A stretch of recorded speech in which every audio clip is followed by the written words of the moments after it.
ആദ്യം മംഗളാചരണം ചെയ്ത് നമുക്ക് തുടങ്ങാം.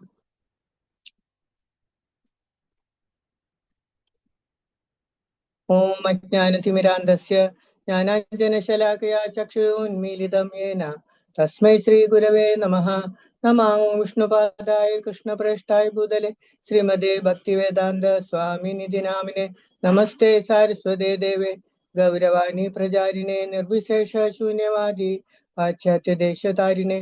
ജയ് ശ്രീ കൃഷ്ണ ചൈതന്യ പ്രഭു നിത്യാനന്ദ ശ്രീ അദ്വൈത ഗദാധര ശ്രീ വാസാദി ഗൗരഭക്തവൃന്ദ. ഹരേ കൃഷ്ണ കൃഷ്ണ കൃഷ്ണ ഹരേ ഹരേ, ഹരേ രാമ രാമ രാമ ഹരേ ഹരേ. എല്ലാ ഭക്തന്മാർക്കും എൻ്റെ സാദര പ്രണാമം.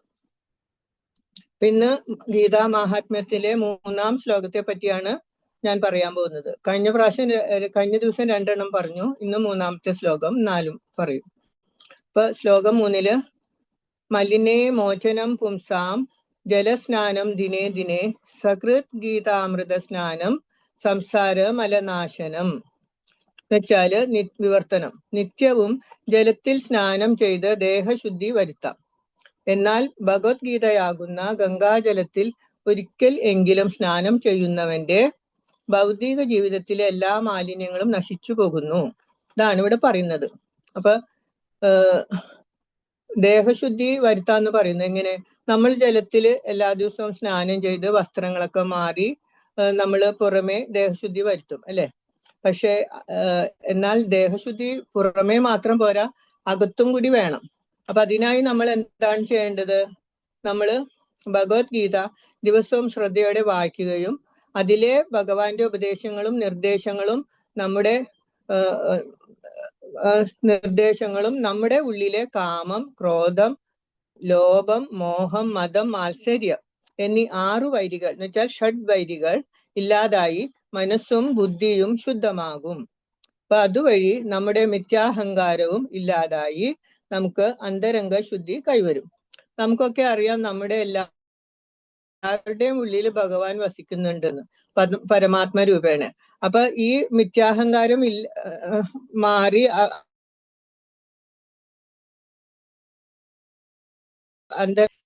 നമ്മുടെ ഉള്ളില് ഭഗവാൻ വന്നതുകൊണ്ട് ഭഗവാൻ നമ്മുടെ ഉള്ളിൽ ഇരിക്കുന്ന പരമാത്മ രൂപേണ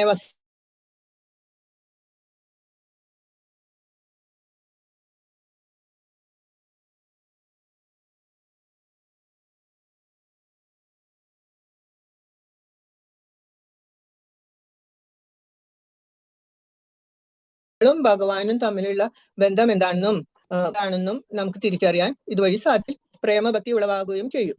അപ്പൊ ശങ്കരാചാര്യർ രചിച്ച ഗീതാ മഹാത്മ്യത്തിലെ ശ്ലോകങ്ങളാണ് നമ്മളിപ്പോ ചർച്ച ചെയ്തുകൊണ്ടിരിക്കുന്നത്. അപ്പൊ ശങ്കരാചാര്യർ തന്നെ ഭജഗോവിന്ദത്തിലും ഇതിനെപ്പറ്റി പറയുന്നുണ്ട്.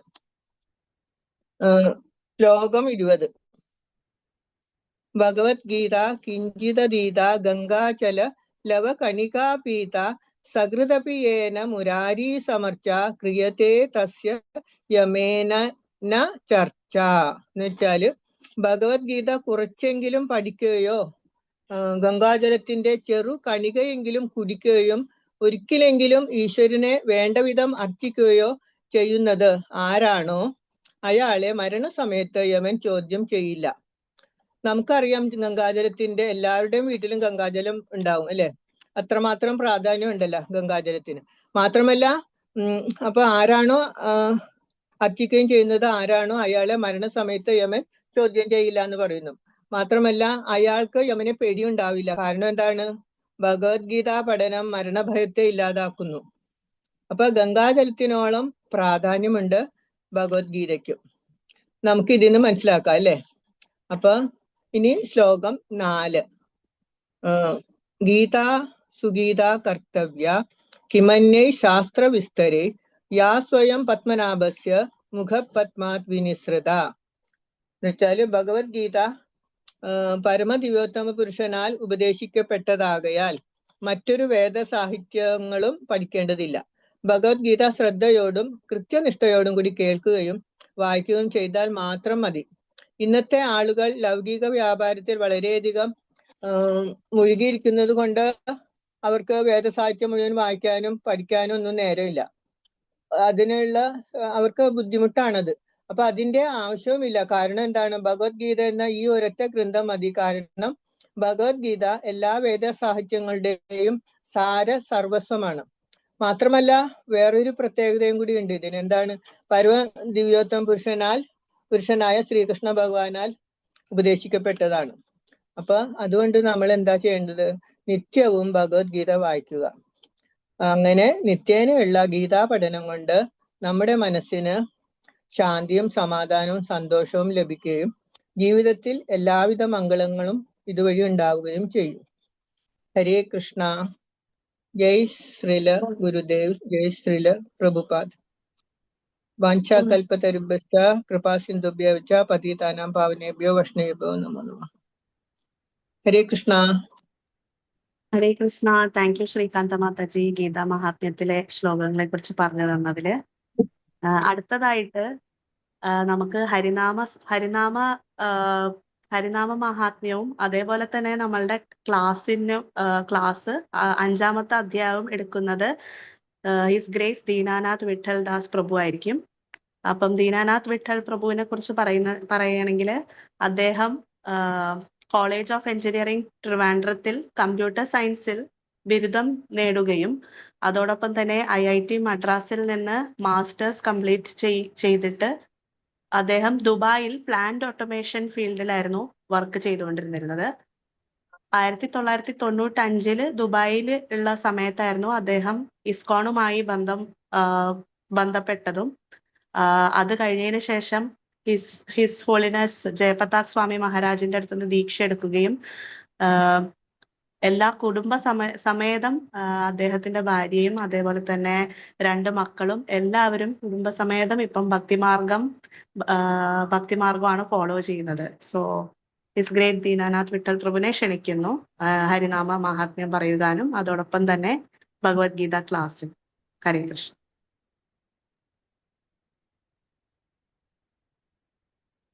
ഹരേ കൃഷ്ണ. എല്ലാ ഭക്തന്മാർക്കും എൻ്റെ സാദര പ്രണാമങ്ങൾ. ഓം അജ്ഞാനതിമിരാന്ധസ്യ ജ്ഞാനാഞ്ജനശലാകയാ ചക്ഷുരുന്മീലിതം യേന തസ്മൈ ശ്രീഗുരവേ നമഃ. മുഖം കരോതി വാചാലം പങ്കും ലംഘേതേ ഗിരിം യത്കൃപാതമഹം വന്ദേ പരമാനന്ദമാധവം ശ്രീചൈതന്യൈശ്വരം ശ്രീഗുരും ഭവതാരണം. കഥാഞ്ജനസ്മൃതേസ്മിൻ ദുഷ്കരം സുകരം ഭവേത് വിസ്മൃതേ വിപരീതം സ്യാത് ശ്രീചൈതന്യം നമാമ്യഹം. ഓം നമോ ഭഗവതേ വാസുദേവായ. ഓം നമോ ഭഗവതേ വാസുദേവായ. ഓം നമോ ഭഗവതേ വാസുദേവായ.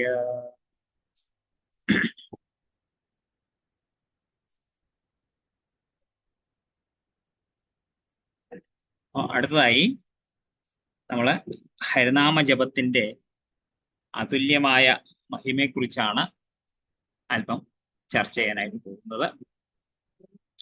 ഈ ലോകത്ത് നമുക്ക് ആത്മീയ ജീവിതത്തിന്റെ സാരം എന്താണെന്ന് ഏറ്റവും ലളിതമായി പക്ഷെ അതേസമയം അത്യന്തം ആഴത്തിൽ പഠിപ്പിച്ച മഹാപുരുഷനാണ് ശ്രീ ചൈതന്യ മഹാപ്രഭു. ശ്രീകൃഷ്ണ ഭഗവാന്റെ ഭക്തരൂപത്തിലുള്ള അവതാരം. മഹാപ്രഭു നമ്മളെ പഠിപ്പിച്ചത് ഈ കലിയുഗത്തിൽ എല്ലാ ആത്മീയ അഭ്യാസങ്ങളിലും ഏറ്റവും ശ്രേഷ്ഠമായത് ഹരിനാമ സങ്കീർത്തനം എന്നാണ്. കലിയുഗ ധർമ്മമാണ്. അപ്പോ ശ്രീ ചൈതന്യ മഹാപ്രഭുവിന്റെ ഹൃദയത്തിൽ നിന്ന് ഉത്ഭവിച്ച 8 ശ്ലോകങ്ങളാണ് ശിക്ഷാഷ്ടകം. ചൈതന്യ മഹാപ്രഭു അത് മാത്രമേ എഴുതിയിട്ടുള്ളൂ, വേറെ ഒന്നും തന്നെ ഗ്രന്ഥങ്ങളൊന്നും രചിച്ചിട്ടില്ല. അപ്പോൾ ഇതിലെ ആദ്യത്തെ 2 ശ്ലോകങ്ങൾ തന്നെ ഹരിനാമത്തിന്റെ സമ്പൂർണ്ണ മഹിമ വെളിപ്പെടുത്തുന്നതാണ്. ഓക്കെ, അപ്പൊ 2 ശ്ലോകങ്ങളെ കുറിച്ചാണ് നമ്മൾ വളരെ ചുരുക്കി മനസ്സിലാക്കുന്നത്. ജസ്റ്റ് അതിന്റെ ട്രാൻസ്ലേഷൻ മാത്രം നോക്കാം. അതിന്റെ പ്രാധാന്യം അതിലെ ഹരിനാമത്തിന്റെ മഹാത്മ്യം എന്താണെന്ന് ചൈതന്യ മഹാപ്രഭു ആ 2 ശ്ലോകങ്ങൾ പറഞ്ഞിട്ടുണ്ട്. അതെന്താണെന്ന് നോക്കാം.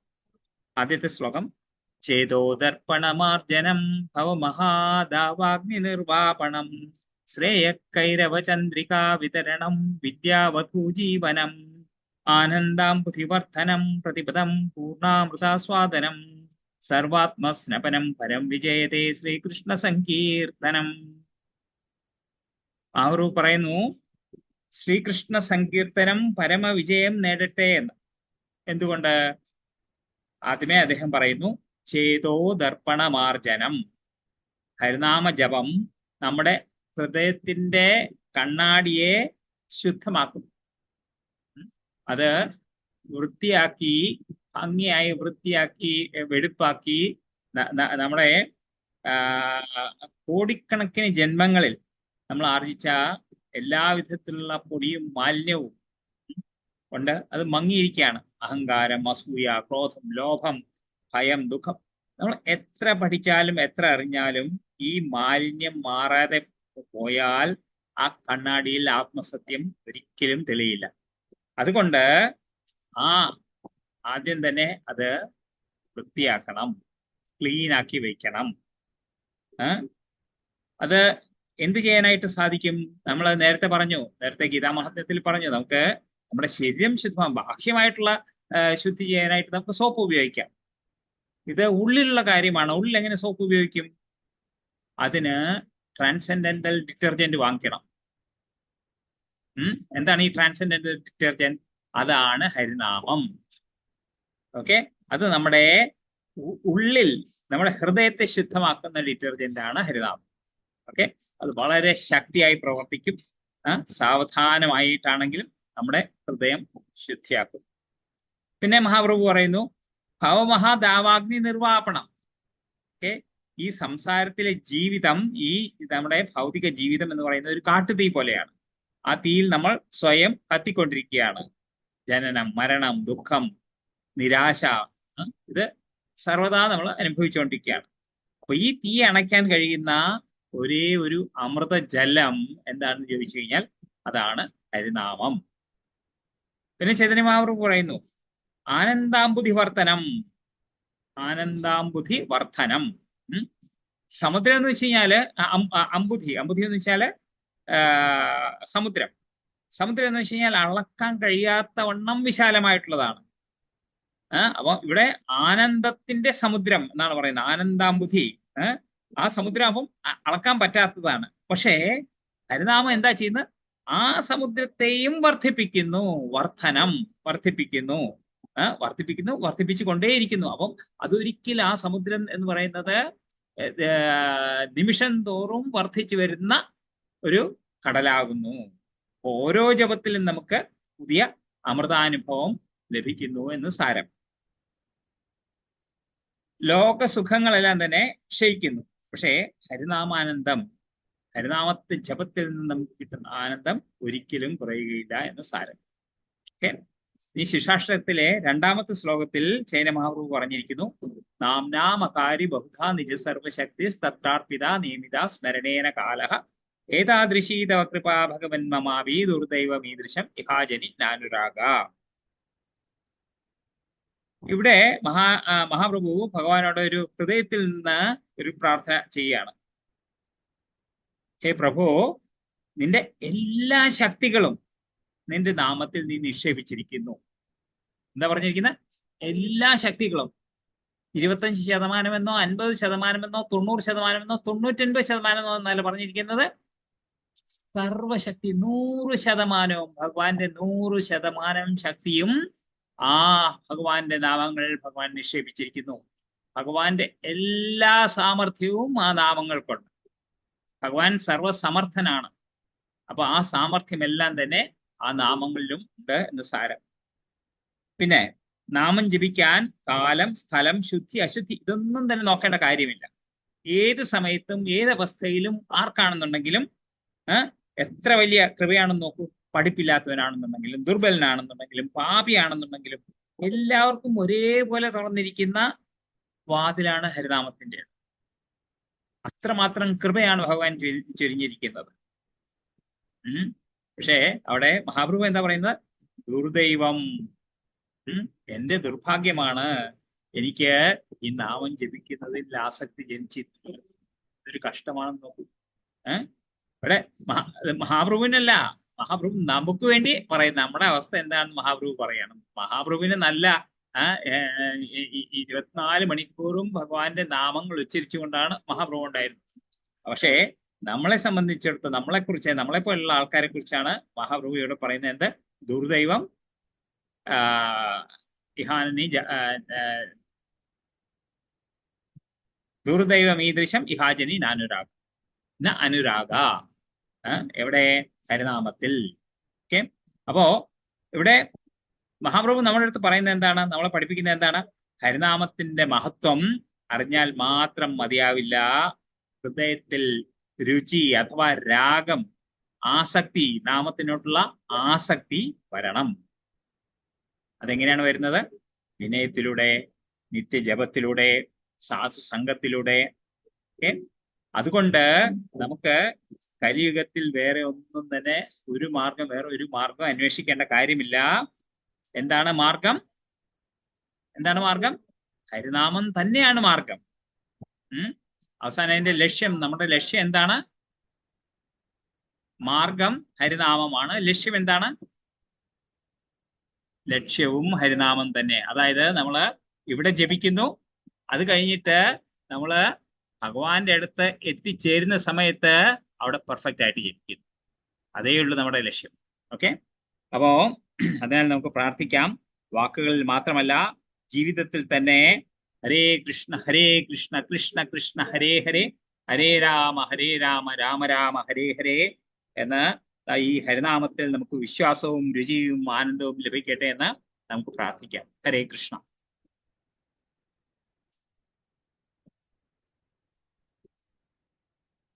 ഓക്കെ. മാതാജി, ഇപ്പൊ അടുത്ത ടോപ്പിക്കിലേക്ക് പോവാം.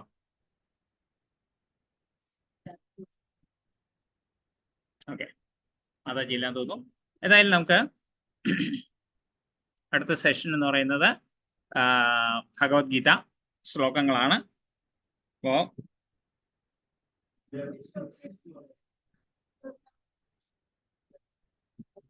ഇവിടെ നമ്മളിന്ന് ഭഗവാന്റെ പ്രീതിക്കായിട്ട് ഇന്ന് നമ്മൾ 11ാമത്തെ സെഷനാണ്.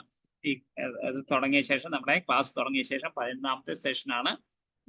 ഇതില് 5ാം അധ്യായത്തിന്റെ തുടക്കത്തിലുള്ള 19 ശ്ലോകങ്ങളാണ് നമ്മൾ പഠിക്കാൻ പോകുന്നത്. അതിനു മുമ്പായിട്ട് നമുക്ക് ഇതുവരെ പഠിച്ച കാര്യങ്ങളൊന്ന് ഓടിച്ചു നോക്കാം. ഓക്കെ. ഭഗവത്ഗീതയുടെ 1ാമത്തെ അധ്യായം ഏതായിരുന്നു? ഓർമ്മയുണ്ടോ ആർക്കെങ്കിലും?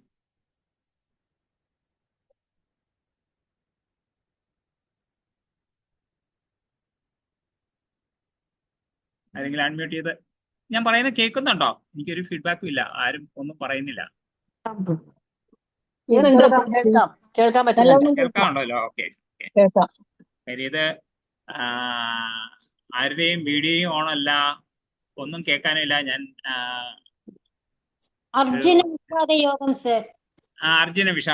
ശരി, താങ്ക് യു.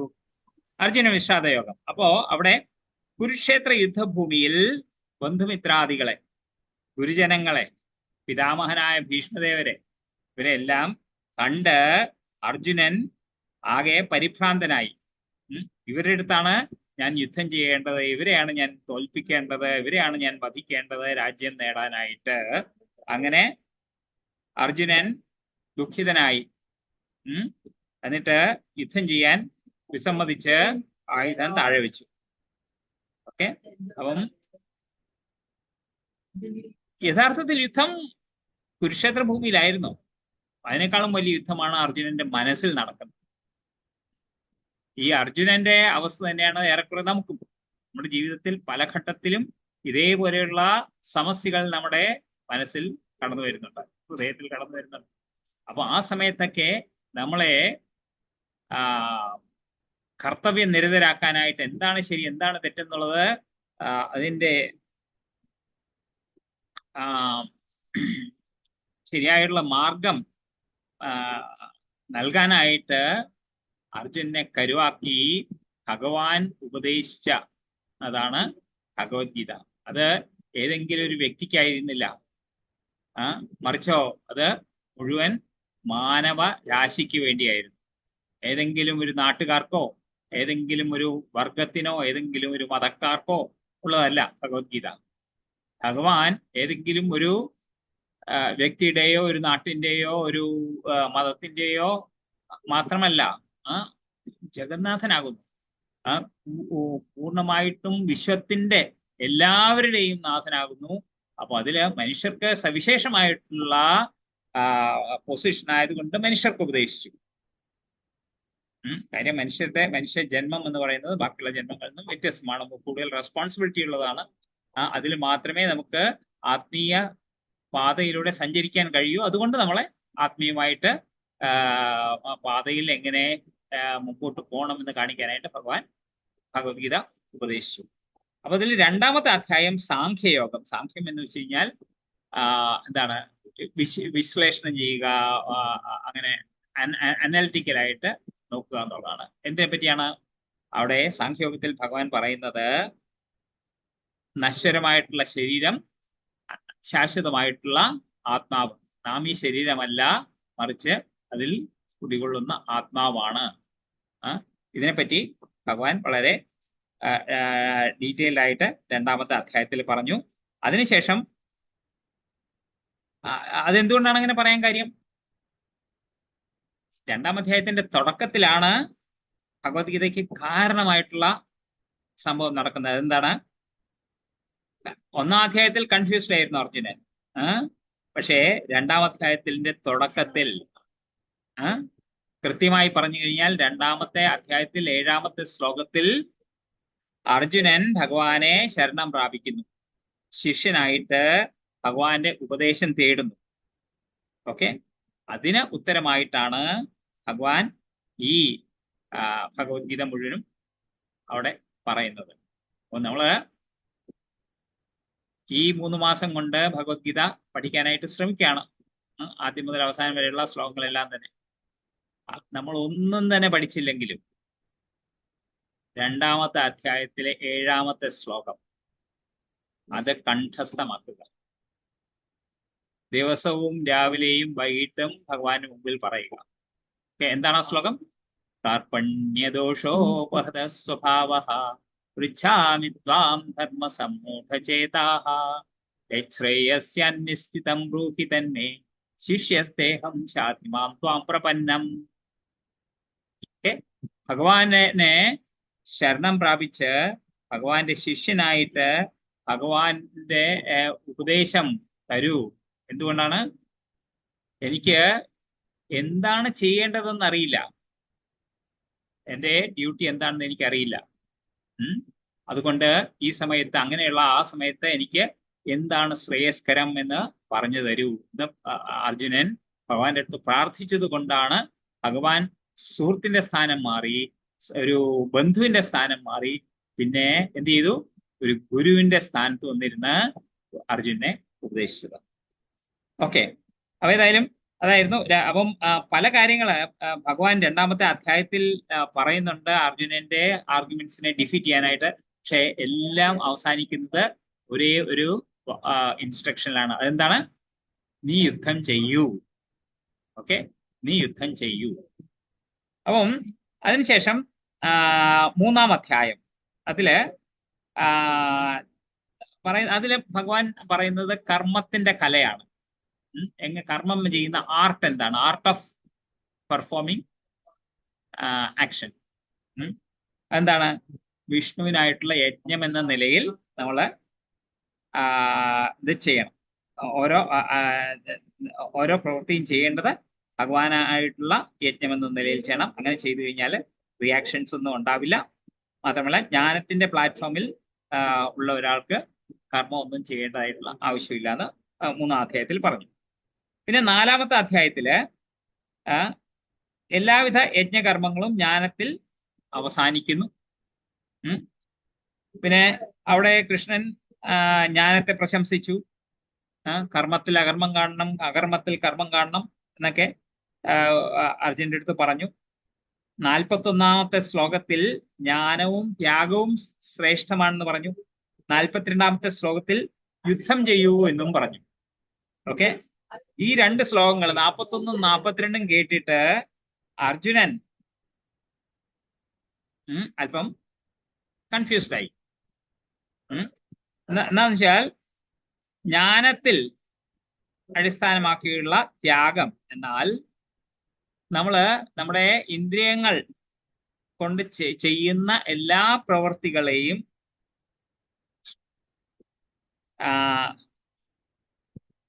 അവസാനിപ്പിക്കണം.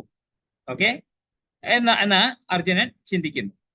ഓക്കെ, അപ്പൊ അതേസമയം ഭഗവാൻ പറയുന്നു നീ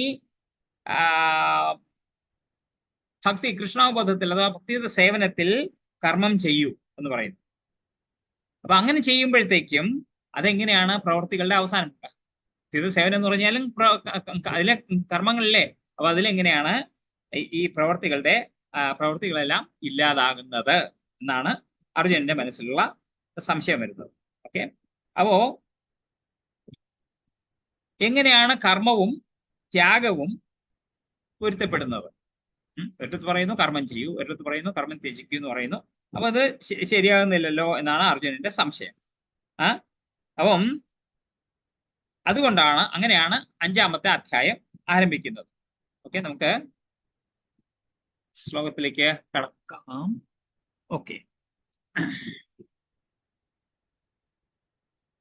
അപ്പം 5-ാമത്തെ അധ്യായം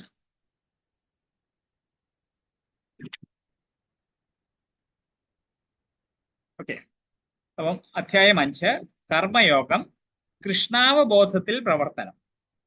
ഓക്കെ, കർമ്മയോഗം, യോഗം എന്ന് വെച്ച് കഴിഞ്ഞാൽ എന്താണ് അർത്ഥം? ഏതെങ്കിലും രണ്ടിനെ ബന്ധിപ്പിക്കുന്നതാണ് യോഗം. യുഗ്മഗാനം എന്നൊക്കെ കേട്ടിട്ടില്ലേ? യുഗളം. അപ്പം അതെല്ലാം തന്നെ രണ്ടിനെ സൂചിപ്പിക്കുന്നതാണ് യോഗം എന്ന് വെച്ച് കഴിഞ്ഞാൽ രണ്ടെണ്ണത്തെ ബന്ധിപ്പിക്കുന്നത്. ഇവിടെ യോഗം എന്ന് പറയുന്നത് ഭഗവാനെയും ജീവാത്മാവിനെയും തമ്മിൽ ബന്ധിപ്പിക്കുന്നത്.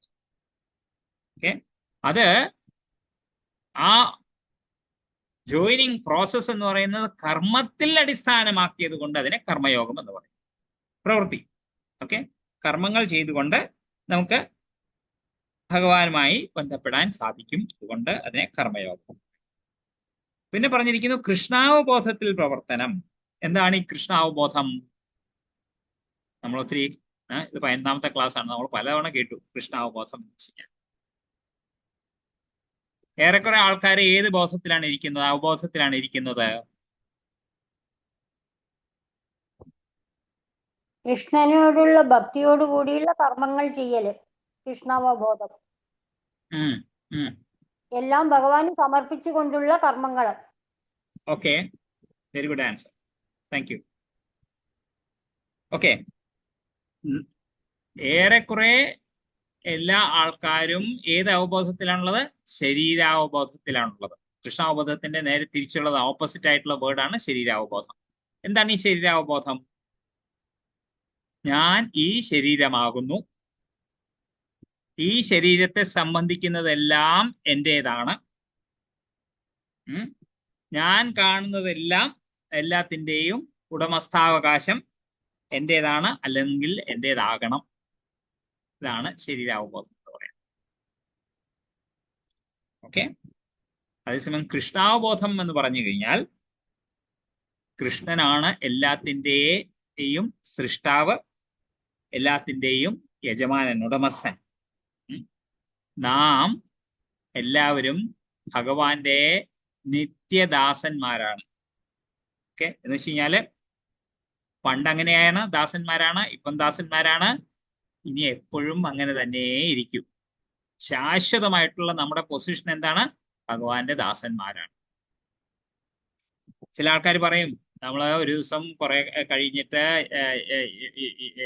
ഈ യോഗയെല്ലാം പ്രാക്ടീസ് ചെയ്ത് കഴിഞ്ഞാൽ നമുക്ക് ഭഗവാനായി തീരാനായിട്ട് സാധിക്കും. ഇല്ല. ഓക്കെ, വേണമെന്നുണ്ടെങ്കിൽ നിങ്ങളെ 2-ാമത്തെ അധ്യായത്തിലെ 12-ാമത്തെ ശ്ലോകം വീണ്ടും ഒന്ന് എടുത്ത് നോക്കിക്കഴിഞ്ഞാൽ അവിടെ വ്യക്തമായിട്ട് പറയുന്നുണ്ട് നമുക്കെല്ലാം തന്നെ ഇൻഡിവിജ്വാലിറ്റി ഉണ്ട്. ആ ഇൻഡിവിജ്വാലിറ്റി ഒരിക്കലും നഷ്ടപ്പെട്ടില്ല. അതുകൊണ്ട് ഒരു ജീവാത്മാവ് ഒരിക്കലും പരമാത്മാവായി മാറില്ല, പരമാത്മാവ് ജീവാത്മാവായിട്ട് മാറില്ല. ഓക്കെ, പിന്നെ ഭഗവാന്റെ തൃപ്തിക്കായിട്ട് വേണം, ഈ മാതാജി പറഞ്ഞ പോലെ തന്നെ ഭഗവാന്റെ തൃപ്തിക്കായിട്ട് വേണം നമ്മുടെ ഓരോ പ്രവൃത്തിയും.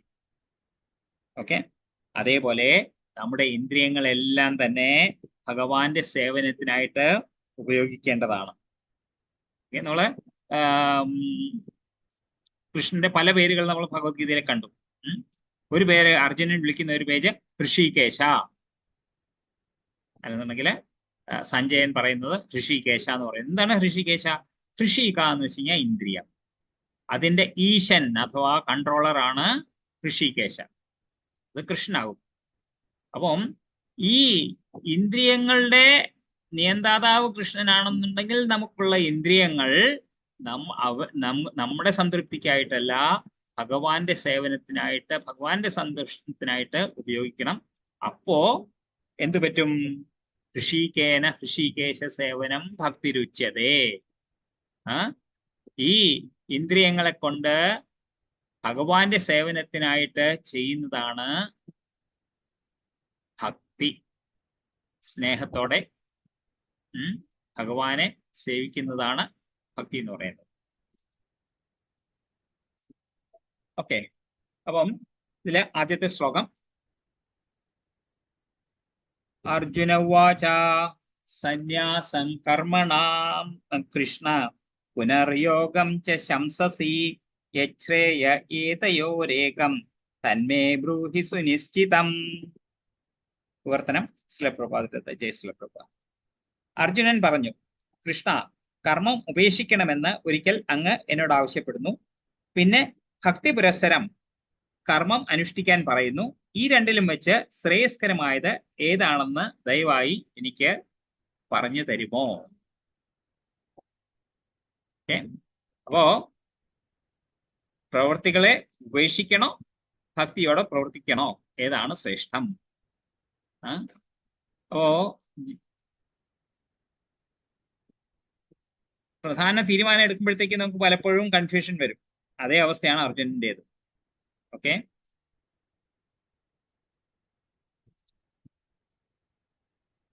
എല്ലാം ഉപേക്ഷിക്കണോ അതോ ഉത്തരവാദിത്തോടെ നമ്മുടെ ജോലി തുടരണമോ?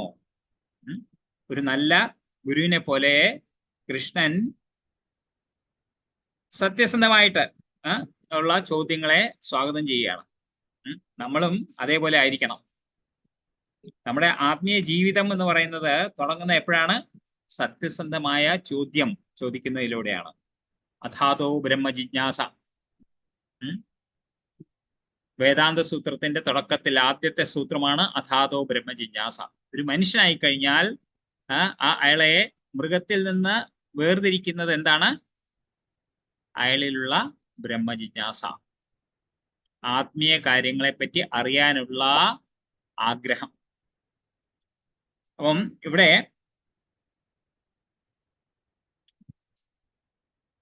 അർജുനൻ ഈ തന്റെ സംശയം തനിക്ക് വ്യക്തമാക്കി ഇത് വ്യക്തമാക്കി തരണമെന്ന് ഭഗവാനോട് ചോദിക്കുകയാണ്. ആത്മീയ ജീവിതത്തിൽ പ്രവൃത്തി ഉപേക്ഷിക്കണോ അല്ലെങ്കിൽ പ്രവൃത്തിയെ ആത്മീയമാക്കണോ എന്നുള്ള സാധാരണ സംശയം. ഓക്കെ, അപ്പൊ ഇവിടെ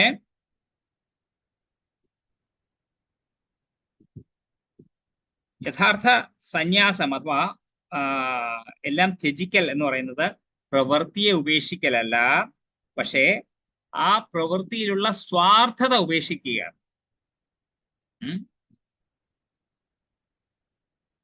അപ്പോ ഭക്തി സേവനത്തിൽ സന്യാസം ഓട്ടോമാറ്റിക്കലി ഇൻക്ലൂഡഡ് ആണ്. കാര്യം നമുക്കായിട്ടല്ല നമ്മൾ ചെയ്യുന്നത്, നമ്മുടെ എന്തെങ്കിലും ബെനിഫിറ്റിന് വേണ്ടിയല്ല, ഭഗവാന്റെ സന്തുഷ്ടിക്കായിട്ടാണ് ചെയ്യുന്നത്.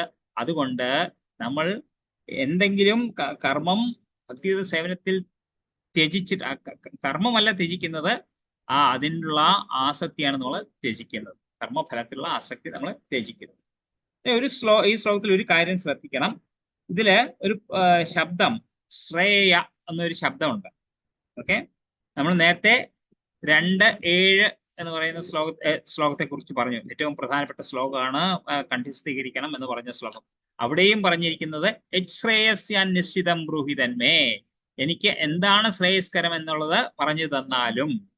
അർജുനൻ വിജയമോ ദുര്യോധനെ കൊല്ലണമെന്നോ അങ്ങനെ ഒന്നും അല്ല, രാജ്യഭാരം വേണമെന്നോ അതൊന്നും അല്ല ചോദിക്കുന്നത്. തനിക്ക് ശ്രേയസ്കരമായത് എന്താണ് എന്നാണ് ചോദിക്കുന്നത്. ഓക്കെ, അതേപോലെ 3-ാം അധ്യായത്തിൽ 2-ാമത്തെ ശ്ലോകത്തിലും ഇതേ വാക്കാണ് അർജുനൻ ചോദിച്ചത് ഇതിലേതാണ്? രണ്ട് കാര്യങ്ങളുണ്ട് അങ്ങ് പറയുന്നു, അതിൽ ശ്രേയസ്കരമായത് ഏതാണ്? ഇവിടെയും അതേ വാക്കാണ് ഉപയോഗിക്കുന്നത്. ശ്രേയസ്കരമായിട്ടുള്ളത് എന്താണ്? ഇത് നമ്മളെ ഭഗവാന്റെ അടുത്ത് എന്താണ് ചോദിക്കേണ്ടത്? നമ്മൾ പലപ്പോഴും വിചാരിക്കോ ഒരു ജോലിക്ക് ഇന്റർവ്യൂവിന് ചെല്ലുമ്പോൾ പറയും, ഭഗവാനെ ഈ ജോലി എനിക്ക് തരണേ. അല്ലെന്നുണ്ടെങ്കിൽ പരീക്ഷ എഴുതാൻ പോകുമ്പോൾ പറയും, ഭഗവാനെ ഈ പരീക്ഷയില് എനിക്ക് നല്ല മാർക്ക് കിട്ടണമേ. നമുക്കറിയില്ല എന്താണ് നല്ലത്, എന്താണ് ചീത്തയെന്ന് നമുക്കറിയില്ല. ഒരുപക്ഷെ ഈ ജോലിയല്ല, ഈ ജോലി കിട്ടി ജോയിൻ ചെയ്ത ശേഷം ഒരാഴ്ച കഴിയുമ്പോഴായിരിക്കും അടുത്ത അഡ്വർടൈസ്മെന്റ് വരുന്നത്, ഇതിന്റെ 10 ഇരട്ടി ശമ്പളം. നമുക്കറിയില്ല. ഓക്കെ, അപ്പം നമുക്ക് ശ്രേയസ്കരമായിട്ടുള്ളത് ഏതാണെന്ന് ചോദിച്ചു കഴിഞ്ഞാൽ ഈ വിധ പ്രശ്നങ്ങളൊന്നും തന്നെ വരുന്നില്ല. ഓക്കെ, അപ്പം അത് വളരെ പ്രധാനപ്പെട്ട ഒരു കാര്യമാണ്. ഇനി രണ്ടാമത്തെ ശ്ലോകം. ശ്രീ ഭഗവാനുവാച സന്യാസകർമ്മയോഗശ്ച നിശ്രേയസകരാവുഭൗ തയോസ്തു കർമ്മ സന്യാസാത് കർമ്മയോഗോ വിശിഷ്യത്തെ. ശ്രീ ഭഗവാൻ പറഞ്ഞു, കർമ്മപരിത്യാഗവും ഭക്തിയുതമായ കർമ്മവും മുക്തിക്ക് നല്ലത് തന്നെ. എങ്കിലും ഭക്തിയുതമായ സേവന കർമ്മമാണ് കർമ്മത്യാഗത്തെക്കാൾ ഉത്തമം. അപ്പൊ ഇവിടെ ഭഗവാൻ അതിന് വളരെ വ്യക്തമായിട്ട് ഉത്തരം പറയുകയാണ്. രണ്ടും എന്ത് തരുന്നു? നമുക്ക് മുക്തി തരുന്നു. ഓക്കെ, കർമ്മത്തിന്റെ പരിത്യാഗമാണെന്നുണ്ടെങ്കിലും അഥവാ ഭക്തി നിറഞ്ഞ ഭക്തിയോട് കൂടിയുള്ള പ്രവൃത്തികളാണെന്നുണ്ടെങ്കിലും രണ്ടും നമുക്ക് മുക്തി തരും. എന്നാലും ശ്രേഷ്ഠമായത് ഏതാണ്? ഭക്തിയുതമായിട്ടുള്ള സേവന കർമ്മമാണ്. അപ്പം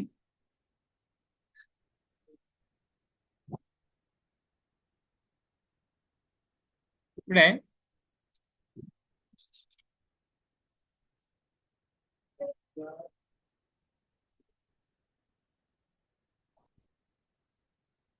ഒരു കാര്യം നമ്മൾ ശ്രദ്ധിക്കാനുള്ള എന്താണെന്ന് വെച്ചാൽ, ഈ അധ്യായത്തിൽ എവിടെയൊക്കെ സന്യാസ എന്ന വാക്ക് ഉപയോഗിക്കുന്നുവോ അതെല്ലാം തന്നെ എന്താണ്? സന്യാസം എന്ന് വെച്ചാൽ ന്യസിക്കുക. ഓക്കെ, ന്യസിക്കുക എന്ന് വെച്ചാൽ ത്യജിക്കുക. എല്ലാം എന്ന് വെച്ചാൽ എല്ലാം ത്യജിക്കുക എന്നുള്ളതാണ് സന്യാസം. അവർക്ക് പിന്നെ ഒന്നും കാണില്ല. സന്യാസം എന്ന് വെച്ചാൽ എല്ലാം ത്യജിച്ച ആൾക്കാരാണ് സന്യാസികൾ. അപ്പൊ ഇവിടെ കർമ്മസന്യാസ എന്ന വാക്കിന് ഷോർട്ട് ഫോം ആയിട്ടാണ് സന്യാസ എന്ന വാക്ക് ഉപയോഗിച്ചിരിക്കുന്നത്. അതായത് കർമ്മത്തെ ത്യജിക്കുക, അതാണ് കർമ്മസന്യാസം എന്ന് പറയുന്നത്. അതേപോലെ കർമ്മയോഗ എന്ന് വെച്ച് കഴിഞ്ഞാല് ആസക്തി ഇല്ലാതെ കർമ്മം ചെയ്യുക. ഇതാണ് ഈ അധ്യായത്തിൽ പറഞ്ഞിരിക്കുന്നത്. അപ്പം ഇവിടെ ഈ ശ്ലോകത്തിൽ ഭഗവാൻ പറയുന്നത് ഇത് രണ്ടും, കർമ്മസന്യാസം അഥവാ കർമ്മത്തിന്റെ ത്യാഗം, അതേപോലെ കർമ്മയോഗം എന്ന് വെച്ച് കഴിഞ്ഞാൽ ആസക്തി ഇല്ലാതെ കർമ്മം ചെയ്യുക, അത് രണ്ടും മുക്തിക്ക് ഉതകുന്നതാണ്. പക്ഷെ കർമ്മയോഗം അഥവാ ആസക്തി ഇല്ലാതെ കർമ്മം ചെയ്യുന്നതാണ് ഒന്നുകൂടി ശ്രേഷ്ഠം. അതാണ് ഭഗവാന്റെ അഭിപ്രായം. ഓക്കെ, അപ്പം സന്യാസം എന്ന് വെച്ച് കഴിഞ്ഞാൽ കർമ്മസന്യാസം അഥവാ കർമ്മത്തിന്റെ ത്യാഗം. അതേപോലെ വേറൊരു വാക്കാണ് യോഗ. യോഗ എന്ന് പറയുന്ന വാക്ക് ഈ അധ്യായത്തിൽ ഉപയോഗിച്ചിരിക്കുന്നത് കർമ്മയോഗം അഥവാ നിഷ്കാമ കർമ്മയോഗം എന്ന്. അതായത് ഭക്തിയോടുകൂടി നമ്മൾ പ്രവർത്തിക്കുന്നു, അഥവാ ഫലത്തിൽ യാതൊരു ആസക്തിയും കൂടാതെ നമ്മൾ കർമ്മം ചെയ്യുന്നു. ഫലത്തിന്റെ ഒരു അപേക്ഷയും കൂടാതെ ചെയ്യുന്ന കർമ്മം, അതാണ് യോഗ എന്ന് ഇവിടെ ഉദ്ദേശിച്ചിരിക്കുന്നത്, കർമ്മയോഗ എന്ന് ഉദ്ദേശിച്ചിരിക്കുന്നത്. യോഗയുക്ത അഥവാ കർമ്മയോഗി എന്ന വാക്ക് പ്രയോഗിച്ചിരിക്കുന്നത് ഇങ്ങനെയുള്ള കർമ്മയോഗത്തിൽ നിരതനായിട്ടുള്ള ആളെയാണ് യോഗയുക്ത എന്ന് പറഞ്ഞിരിക്കുന്നത്. അതേസമയം അയോഗ അഥവാ അയുക്ത എന്ന വാക്ക് പ്രയോഗിച്ചിരിക്കുന്നത് ആരാണോ ഫലേച്ഛയോടുകൂടി പ്രവർത്തിക്കുന്നത് ആരാണോ അയാളെയാണ് അയോഗ അഥവാ അയുക്ത എന്ന് പറഞ്ഞിരിക്കുന്നത്. അപ്പൊ അവര് അഥവാ കർമ്മയോഗത്തിൽ അല്ലാതെ ഉള്ള പ്രവർത്തികൾ ചെയ്യുന്നവരെയാണ് അയോഗ എന്ന് പറഞ്ഞിരിക്കുന്നത്. യോഗ എന്ന് വെച്ച് കഴിഞ്ഞാൽ കർമ്മയോഗത്തിൽ പ്രവർത്തിക്കുന്നവർ, അയോഗ എന്ന് വെച്ചാൽ കർമ്മയോഗത്തിൽ പ്രവർത്തിക്കാത്തവർ. ഓക്കെ. അപ്പം ഇതില് നമ്മുടെ ഹൃദയം പവിത്രീകരിക്കപ്പെടുന്നത് വരെ നമ്മൾ ഏതവസ്ഥയിലായിരിക്കും? യോഗയുക്തമായിരിക്കുമോ യോഗ അയുക്തമായിരിക്കുമോ? ഹൃദയത്തിന്റെ പവിത്രീകരണം നടക്കാത്തിടത്തോളം കാലം. ഹൃദയത്തിന്റെ മാലിന്യം എന്ന് വെച്ച് കഴിഞ്ഞാൽ നമുക്ക് പല വിധത്തിലുള്ള ആഗ്രഹങ്ങളാണ്. നമ്മുടെ ഇന്ദ്രിയ സംതൃപ്തിക്കായിട്ടുള്ള ആഗ്രഹങ്ങളാണ്. അപ്പൊ അതെല്ലാം തന്നെ എന്താണ്? യോഗ അയുക്ത സ്റ്റേജ് ആണ്. ഓക്കെ. അപ്പം ഇതില് അതിൽ നിന്ന് മുക്തി കിട്ടാനായിട്ട് അതിൽ നിന്ന് രക്ഷപ്പെടാനായിട്ടുള്ള ഏറ്റവും എളുപ്പമായിട്ടുള്ള മാർഗമാണ് കൃഷ്ണാവബോധം. അത് ഒരാളെ സ്വാഭാവികമായിട്ടും ഇതിൽ നിന്ന് മുക്തി നേടാനായിട്ട്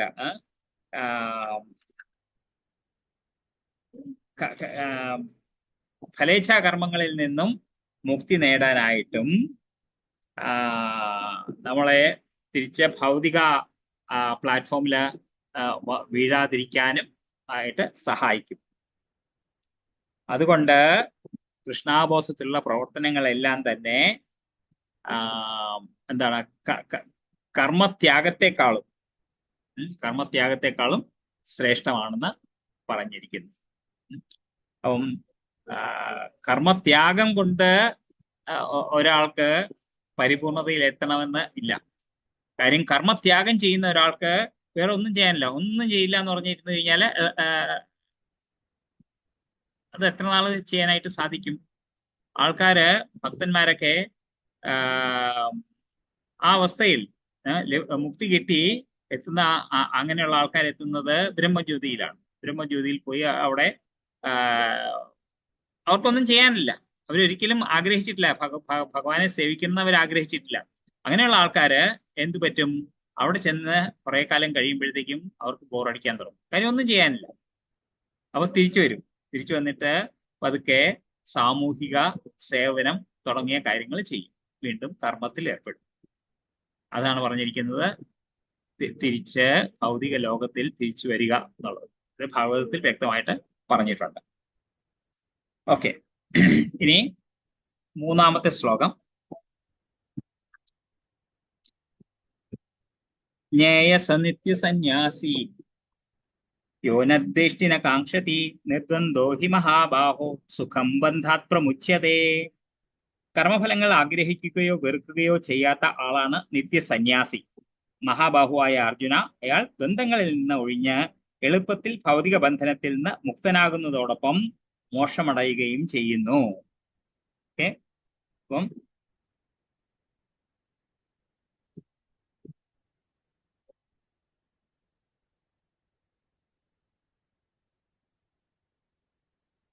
ഒരാള് കർമ്മഫലങ്ങൾ ആഗ്രഹിക്കുകയോ വെറുക്കുകയോ ചെയ്യുന്നില്ല.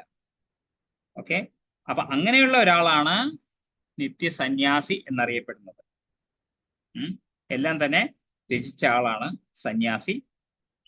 അപ്പൊ അയാള് എന്താണ് ഈ ദ്വന്ദ്ം എന്ന് വെച്ച് കഴിഞ്ഞാൽ?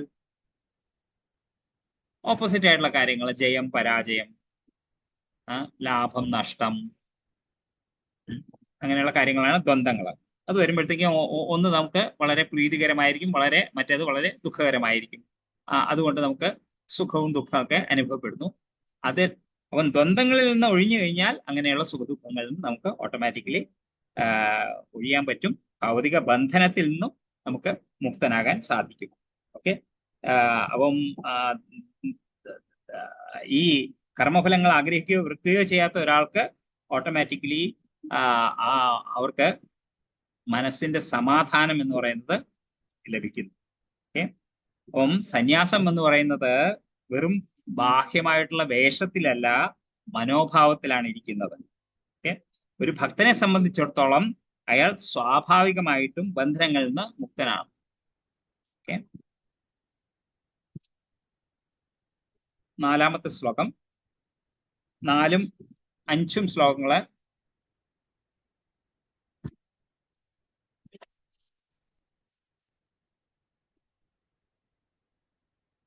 ഇവിടെ ഭഗവാൻ പറയുന്നത് കർമ്മയോഗവും സന്യാസവും ഒന്ന് തന്നെയാണ് എന്നാണ് ഈ 2 ശ്ലോകങ്ങള് 4ഉം 5ഉം ശ്ലോകങ്ങളില് പറയുന്നത്. വായിക്കാം. സാഖ്യയോഗോ പൃഥക് ബാലാഹ പ്രവദന്തിന പണ്ഡിതാഹ ഏകമപ്യാസ്ഥിത സമ്യക് ഉഭയോർവിന്ദതേ ഫലം. ഭക്തിയുത സേവനം അഥവാ കർമ്മയോഗം പ്രപഞ്ചത്തെ വിശകലനം ചെയ്തുള്ള പഠന സാഖ്യയോഗത്തിൽ നിന്ന് വ്യത്യസ്തമാണെന്ന് പറയുന്നത് അജ്ഞാനികളാണ്. ഇവയിൽ ഏതെങ്കിലും ഒന്നിൽ നിപുണനായി കഴിഞ്ഞാൽ രണ്ടിന്റെയും ഫലം കിട്ടുമെന്ന് യഥാർത്ഥ പണ്ഡിതന്മാർ പറയുന്നു. ശ്ലോകം 5.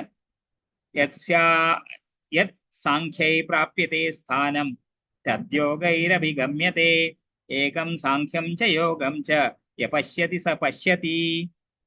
വിശകലനാധിഷ്ഠിതമായ പഠനം കൊണ്ട് പ്രാപിക്കുന്ന സ്ഥാനം ഭക്തിയുത സേവനം കൊണ്ടും നേടാം. അതുകൊണ്ട് വിശകലനാധിഷ്ഠിതമായ പഠനവും ഭക്തിയുത സേവനവും ഒരേ ശ്രേണിയിലാണെന്ന് മനസ്സിലാക്കുന്ന ആൾ വസ്തുതകൾ യഥാർത്ഥമായി ദർശിക്കുന്നു.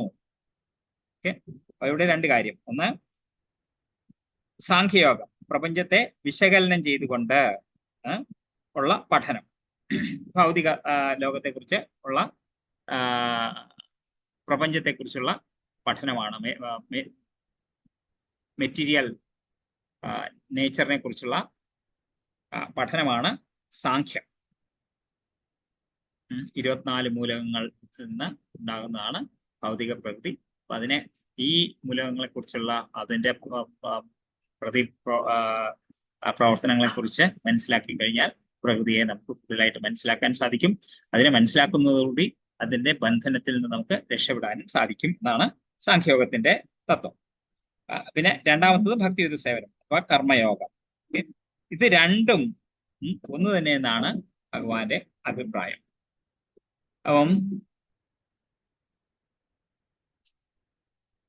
ഏതെങ്കിലും ഒരെണ്ണം ചെയ്തു കഴിഞ്ഞാൽ മറ്റേതിന്റെ ഫലവും കൂടി കിട്ടും.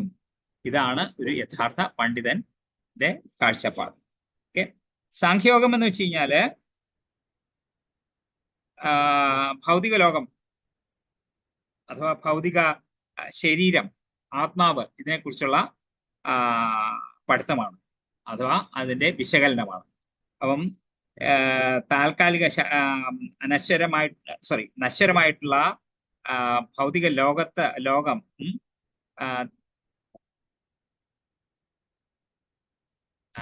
അതിന്റെ അനാലിസിസ് നമ്മളെ ഈ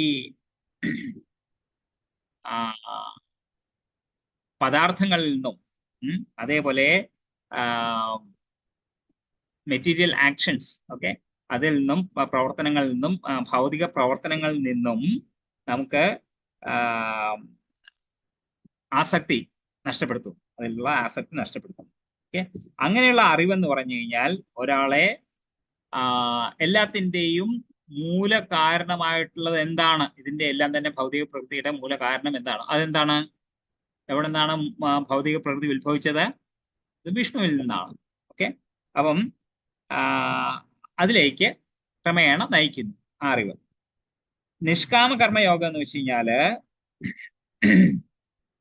ഞാൻ ഈ ശരീരമല്ല എന്നുള്ള അറിവ്, ഞാൻ ആത്മാവാണെന്നുള്ള അറിവ്, ഞാൻ ഭഗവാന്റെ ഒരു അംശമാണ്. മമൈവാംശോ ജീവലോകേ ജീവഭൂത സനാതന, അങ്ങനെയുള്ള സനാതനമായിട്ട് ഭഗവാന്റെ അംശമാണ്. അതുകൊണ്ട് എന്റെ കർത്തവ്യം എന്ന് വെച്ച് കഴിഞ്ഞാൽ ഞാൻ ഭഗവാനെ സേവിക്കുക. അംശം പൂർണ്ണമായിട്ടുള്ളതിനെ സേവിക്കുന്നു. അപ്പം ഈ അറിവോടുകൂടി നമ്മള് പ്രവർത്തിച്ചു കഴിഞ്ഞാൽ എങ്ങനെ യാതൊരു ആസക്തിയില്ലാതെ ഡിറ്റാച്ച് ആയിട്ട് ചെയ്തു കഴിഞ്ഞാൽ അതിനെയാണ് നിഷ്കാമ കർമ്മയോഗ അഥവാ കൃഷ്ണാവബോധത്തിലുള്ള പ്രവർത്തനം എന്ന് പറയുന്നത്. അവിടെ ഈ അറിവ് തന്നെ നമുക്ക് മോക്ഷത്തിനുള്ള ക്വാളിഫിക്കേഷനായി കഴിയും. ഓക്കെ, ഈ അറിവ് മാത്രം മതി. ഇത്രയും അറിവ് ഉണ്ടെന്നുണ്ടെങ്കിൽ അതിൽ നമ്മൾ പ്രവർത്തിച്ചു കഴിഞ്ഞാൽ നമുക്ക് മുക്തി ഗ്യാരണ്ടി ചെയ്താം. ഓക്കെ, അത്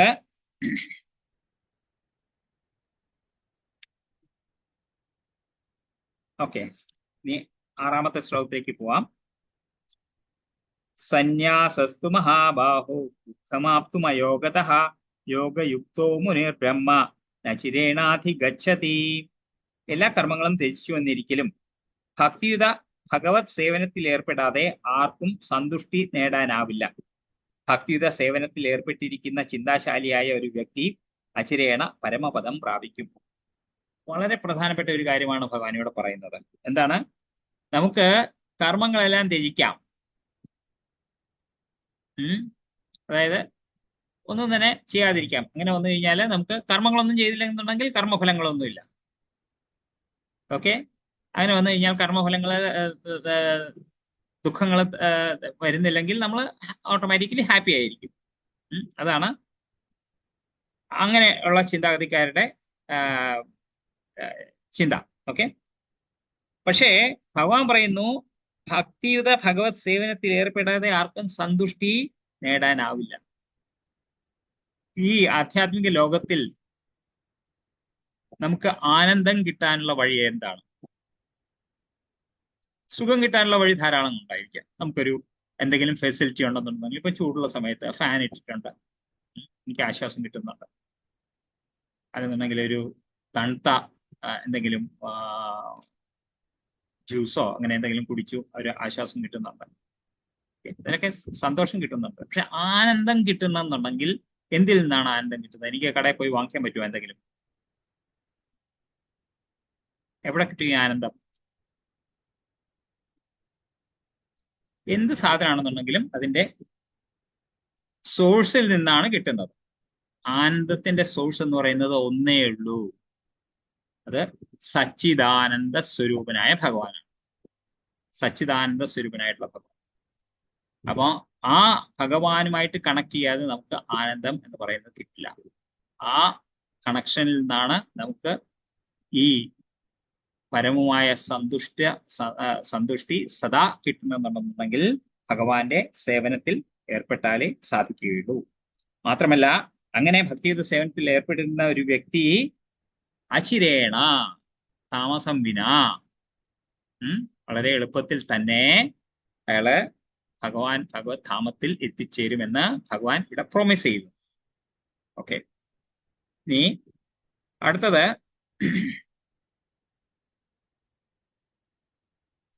പിന്നെ ഒരു കാര്യം കൂടി അവിടെ ഭഗവാൻ പറയുന്നുണ്ട്. അതായത് വെറും സന്യാസം അതോ ത്യാഗം എന്ന് പറഞ്ഞു കഴിഞ്ഞാൽ അത് വളരെ ബുദ്ധിമുട്ടുള്ളതാണ്.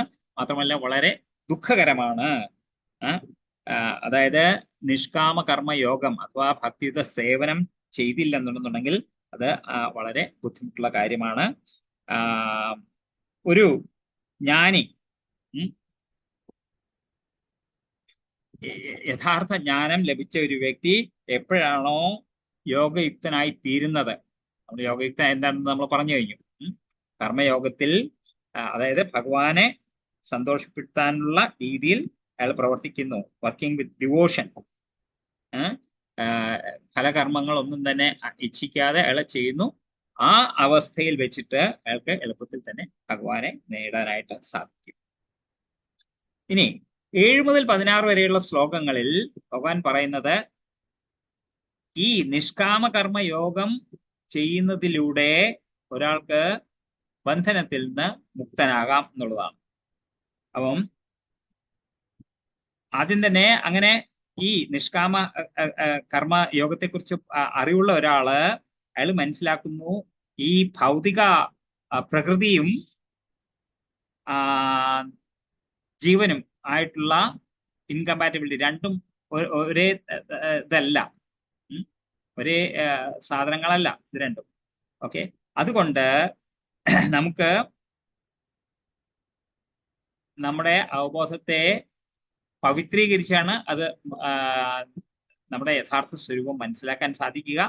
അങ്ങനെ അത് ലഭിക്കുന്ന എപ്പോഴാണ്? നമ്മുടെ ഭൗതികമായിട്ടുള്ള ഫലങ്ങൾ ഒന്നും തന്നെ ആശിക്കാതെ കർമ്മങ്ങൾ ചെയ്യുമ്പോഴാണ്. അതാണ് ഈ 7 മുതൽ 16 വരെയുള്ള നിഷ്കാമ കർമ്മയോഗത്തിനെ കുറിച്ച് ഉള്ളതിന്റെ ഒരു രത്ന ചുരുക്കം. 7 മുതൽ 12 വരെയുള്ള ശ്ലോകങ്ങളില് യോഗയുക്തൻ ആരാണ് എന്ന് ഭഗവാൻ പറയാണ്. 7ാമത്തെ ശ്ലോകം നോക്കാം. ഓക്കെ. യോഗയുക്തോ വിശുദ്ധാത്മാ വിജിതാത്മാ ജിതേന്ദ്രിയ സർവഭൂതാത്മഭൂതാത്മാ കുർവന്നപി ന ലിപ്യതേ. ഭക്തിപൂർവ്വം പ്രവർത്തിക്കുന്നവനും വിശുദ്ധാത്മാവും ഇന്ദ്രിയങ്ങളെയും മനസ്സിനെയും നിയന്ത്രിക്കുന്നവനുമായ ഒരാൾ എല്ലാവർക്കും പ്രിയങ്കരനാണ്. അദ്ദേഹം എല്ലാവരെയും സ്നേഹിക്കും. പ്രവർത്തിച്ചു കൊണ്ടേയിരുന്നാലും യാതൊരു കർമ്മവും അദ്ദേഹത്തെ ബന്ധിക്കുകയുമില്ല. ഓക്കെ. അപ്പം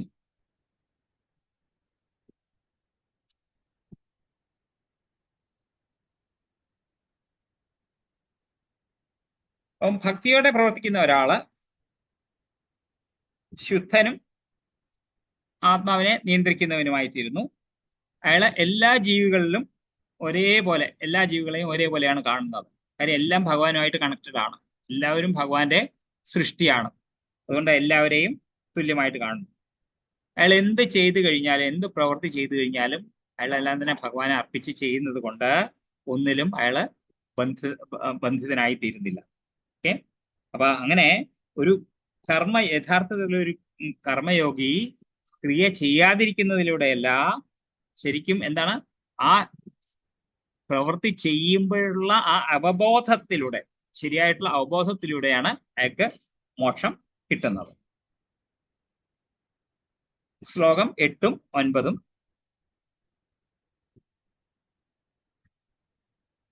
നൈവ കിഞ്ചിത് കരോമീതി യുക്തോ മന്യേത തത്വവിത് പശ്യൻ ശൃണ്വൻ സ്പൃശൻ ജിഘ്രൻ അശ്നൻ ഗച്ഛൻ സ്വപൻ ശ്വസൻ പ്രളപൻ വിസൃജൻ ഗൃഹ്ണൻ ഉന്മിഷൻ നിമിഷന്നപി ഇന്ദ്രിയാണിന്ദ്രിയാർത്ഥേഷു വർത്തന്ത ഇതി ധാരയൻ.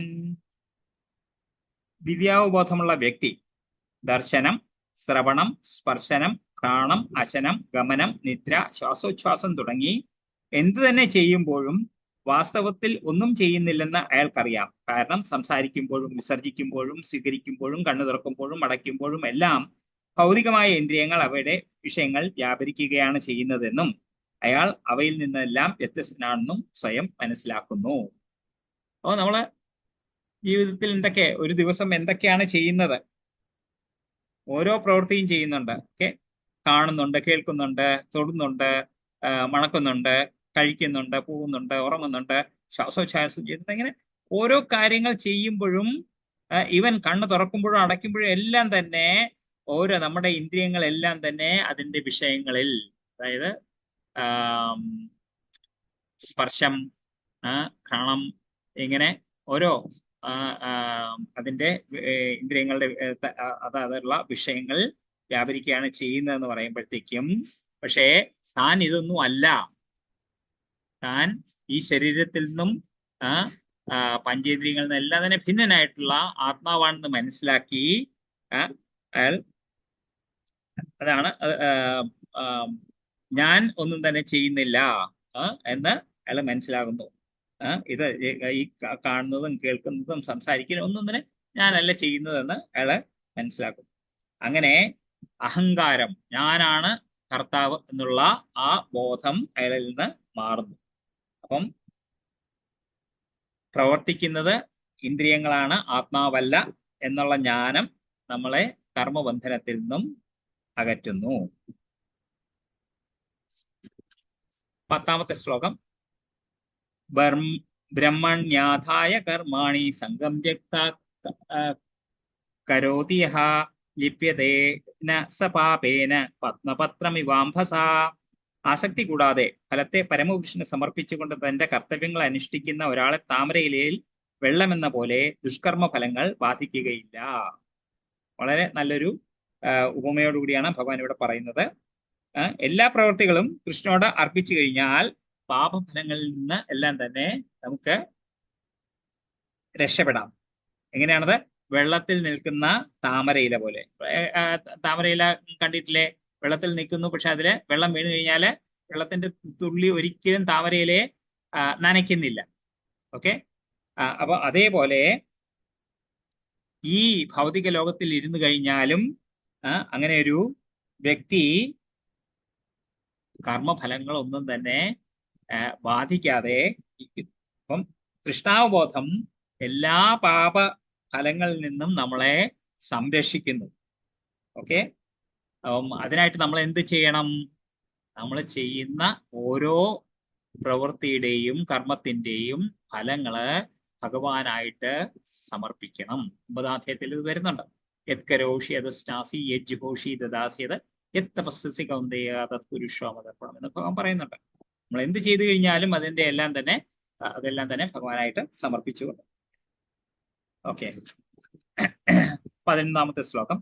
കായേന മനസാ ബുദ്ധ്യ കേവലൈരീന്ദ്രിയൈരപി യോഗിന കർമ്മ കുർവന്തി സംഘം ത്യക്താത്മശുദ്ധയേ. യോഗികൾ അനാസക്തരായി ശരീരം, മനസ്സ്, ബുദ്ധി എന്നിവ കൊണ്ടും ഇന്ദ്രിയങ്ങൾ കൊണ്ടുപോലും ആത്മശുദ്ധിക്ക് വേണ്ടി മാത്രം പ്രവർത്തനത്തിൽ ഏർപ്പെടുന്നു. അപ്പം ഇവിടെ ഇങ്ങനെയുള്ള പറയുന്നത് എന്തിനെ പറ്റിയാണ്? കർമ്മയോഗത്തെ പറ്റിയാണ്. യോഗയുക്തന്മാരെ പറ്റിയാണ്. അവര് നിഷ്കാമ കർമ്മം എങ്ങനെ ചെയ്യുന്നു എന്നതിനെ പറ്റിയാണ് പറയുന്നത് ഇവിടെ ഈ ശ്ലോകങ്ങളിൽ. അവിടെ അങ്ങനെയുള്ള കർമ്മയോഗികള് ശരീരം, മനസ്സ്, ബുദ്ധി ഉപയോഗിച്ച് പ്രവർത്തിക്കുന്നു എങ്കിലും അവർക്ക് യാതൊരു ആസക്തിയുമില്ല. അങ്ങനെയുള്ള പ്രവൃത്തികളെല്ലാം തന്നെ അവരെ ശുദ്ധീകരിക്കുന്നു. കാരണം അതിന്റെ ഫലങ്ങളൊന്നും തന്നെ അവരെ ഉദ്ദേശിക്കുന്നില്ല. ഓക്കെ. അപ്പം ഭക്തിയോടെ ചെയ്ത ആസക്തി ഇല്ലാത്ത പ്രവൃത്തി നമ്മുടെ ആത്മാവിനെ മുകളിലേക്ക് ഉയർത്തുകയാണ്. നമ്മുടെ അവബോധ തലം ഉയർത്തുകയാണ് ചെയ്യുന്നത്. 12ാമത്തെ ശ്ലോകം. യുക്ത കർമ്മഫലം ത്യക്ത്വാ ശാന്തിമാപ്നോതി നൈഷ്ഠികീം അയുക്ത കാമകാരേണ ഫലേ സക്തോ നിബധ്യതേ. സ്ഥിരചിത്തനായ ഒരു ഭക്തൻ കർമ്മഫലങ്ങളെല്ലാം എനിക്ക് അർപ്പിക്കുന്നത് കൊണ്ട് സമ്പൂർണ്ണ സമാധാനം നേടുന്നു. എന്നാൽ ഈശ്വരനിൽ നിന്ന് വേർപെട്ട് നിൽക്കുന്നവൻ തന്റെ കർമ്മഫലങ്ങളിൽ അത്യാഗ്രഹിയാകയാൽ അതിൽപ്പെട്ട് വലയുന്നു. അപ്പം 2 വിധത്തിലുള്ള ആൾക്കാർ. എന്താണ്? യോഗയുക്തയും അയുക്തയും തമ്മിലുള്ള വ്യത്യാസം ഇവിടെ പറഞ്ഞിരിക്കുന്നു. അപ്പം ഒരാള് കർമ്മഫലങ്ങളെല്ലാം ഭഗവാനെ അർപ്പിച്ചുകൊണ്ട് അയാള് സമാധാനം നേടുന്നു. അതേസമയം തൻ്റെ സന്തോഷത്തിനായിട്ട്, തൻ്റെ ഇന്ദ്രിയ സംതൃപ്തിക്കായിട്ട് പ്രവൃത്തി ചെയ്യുന്ന ഒരാള് കർമ്മഫലങ്ങൾ ആഗ്രഹിച്ചുകൊണ്ടാണല്ലോ ചെയ്യുന്നത്. അപ്പൊ എന്തു പറ്റി? അവിടെ അയാൾക്ക് വളരെയധികം ക്ലേശങ്ങൾ അനുഭവിക്കേണ്ടി വരുന്നു. അതിൽ നിന്നും അയാൾക്ക് സുഖവും ദുഃഖവും ബാക്കി എല്ലാ വിധത്തിലുള്ള വിഷമങ്ങളും എല്ലാം തന്നെ അയാളുടെ ജീവിതത്തിൽ വരുന്നു. അതുകൊണ്ട് അതാണ് ബന്ധനം എന്ന് പറയുന്നത്. വീണ്ടും വീണ്ടും നമുക്ക് ഈ ഭൗതിക ലോകത്തിലേക്ക് തിരിച്ചു വരേണ്ടി വരുന്നു, ഓരോ ആഗ്രഹങ്ങളും പൂർത്തീകരിക്കാനായിട്ട്. അപ്പം ഫലാസക്തി ബന്ധനത്തിലേക്ക് നയിക്കുന്നു. അതേസമയം ഭക്തിസഹിതമായ വൈരാഗ്യം നമുക്ക് സമാധാനത്തിലേക്ക് നയിക്കും. അതാണ് ഈ 12ാമത്തെ ശ്ലോകത്തിൽ പറയുന്നത്. 13ാമത്തെ ശ്ലോകം. സർവകർമാണി മനസാ സന്യസ്യാസ്തേ സുഖം വശി നവദ്വാരേ പുരേ ദേഹി നൈവ കുർവന്ന കാരയൻ. ശരീരസ്ഥനായ ആത്മാവ് തന്റെ പ്രകൃതത്തെ നിയന്ത്രിച്ച് സർവകർമ്മങ്ങളെയും മനസ്സാ പരിത്യജിച്ചുകൊണ്ട് 9 വാതികളിലുള്ള പുരത്തിൽ ഭൗതിക ശരീരത്തിൽ സുഖമായി വാഴുന്നു. ഒന്നും ചെയ്യുന്നില്ല, ചെയ്യിക്കുന്നുമില്ല. അപ്പം ആത്മസാക്ഷാത്കാരം കിട്ടിയ ഒരാള് ശരീരം സ്വതന്ത്രമായിട്ടാണ് പ്രവർത്തിക്കുന്നത്. അതായത് ആത്മാവല്ല ചെയ്യുന്നത്, ശരീരമാണ് പ്രവർത്തിക്കുന്നത്. അതിന്റെ ഉള്ളിൽ അയാള് യാതൊരു വിധത്തിലുള്ള ശരീരമായിട്ട് ബന്ധത്തിലില്ലാതെ ആണ് ഇരിക്കുന്നത്. അതായത് ഒരു ശ്വാസോച്ഛ്വാസം ചെയ്തു കഴിഞ്ഞാൽ പോലും അയാൾ മനസ്സിലാക്കുന്നത് ഈ ശരീരത്തിന്റെയാണ്, ആത്മാവിന്റെ അല്ല എന്ന് അയാൾ മനസ്സിലാക്കുന്നു. അപ്പം ഒരു യഥാർത്ഥ സന്യാസം എന്ന് പറയുന്നത് മാനസികവും ആത്മീയവുമായിട്ടുള്ളതാണ് എന്ന് നമ്മൾ മനസ്സിലാക്കാം. എന്താണ് ഈ 9 വാതിലുകൾ അറിയാലോ? ശരീരത്തെയാണ് 9 വാതിലുകളുള്ള നഗരം എന്ന് പറയുന്നത്. 2 കണ്ണുകള്, ചെവി, മൂക്ക്, വായ്, പിന്നെ എന്താണ് ജനനേന്ദ്രിയം, മലദ്വാരം. ഓക്കെ, 2, 4, 6 ഏതാണ് പിന്നെ 2 കണ്ണ്, 2 നാസാദ്വാരങ്ങള്, 2 ചെവികള്, വായ്, ഉദം, ഉൽപാദനേന്ദ്രിയം. ഓക്കെ, അങ്ങനെയാണ് 9 ഇത് വരുന്നത്. 23, 6, 3, 6, 3, 9. ഓക്കെ, ശരി. അങ്ങനെയുള്ള ഒരു ശരീരത്തിലാണ് ആത്മാവ് വസിക്കുന്നത്. അതുകൊണ്ട് നവദ്വാരേ പുരേ ദേഹി എന്ന് പറഞ്ഞിരിക്കുന്നു. 9 ദ്വാരങ്ങളുള്ള പുരത്തിൽ ദേഹി വസിക്കുന്നു. ദേഹി എന്ന് വെച്ചാൽ ദേഹം എടുത്തവൻ ദേഹി, ആത്മാവ്. ന കർത്തൃത്വം ന കർമാണി ലോകസ്യ സൃജതി പ്രഭു ന കർമ്മഫല സംയോഗം സ്വഭാവസ്തു പ്രവർത്തതേ. 14ാമത്തെ ശ്ലോകം. ശരീരസ്ഥനായ ആത്മാവ് തന്റെ ശരീരമാകുന്ന പുരത്തിന്റെ ഉടമസ്ഥൻ കർമ്മങ്ങൾ ഉണ്ടാക്കുന്നില്ല, കർമ്മം ചെയ്യാൻ പ്രേരിപ്പിക്കുന്നില്ല, കർമ്മഫലങ്ങൾ ഉണ്ടാക്കുന്നതുമില്ല. പ്രകൃതിയിലെ ത്രിഗുണങ്ങളാണ് ഇവയ്ക്കെല്ലാം കാരണം. ഇവിടെ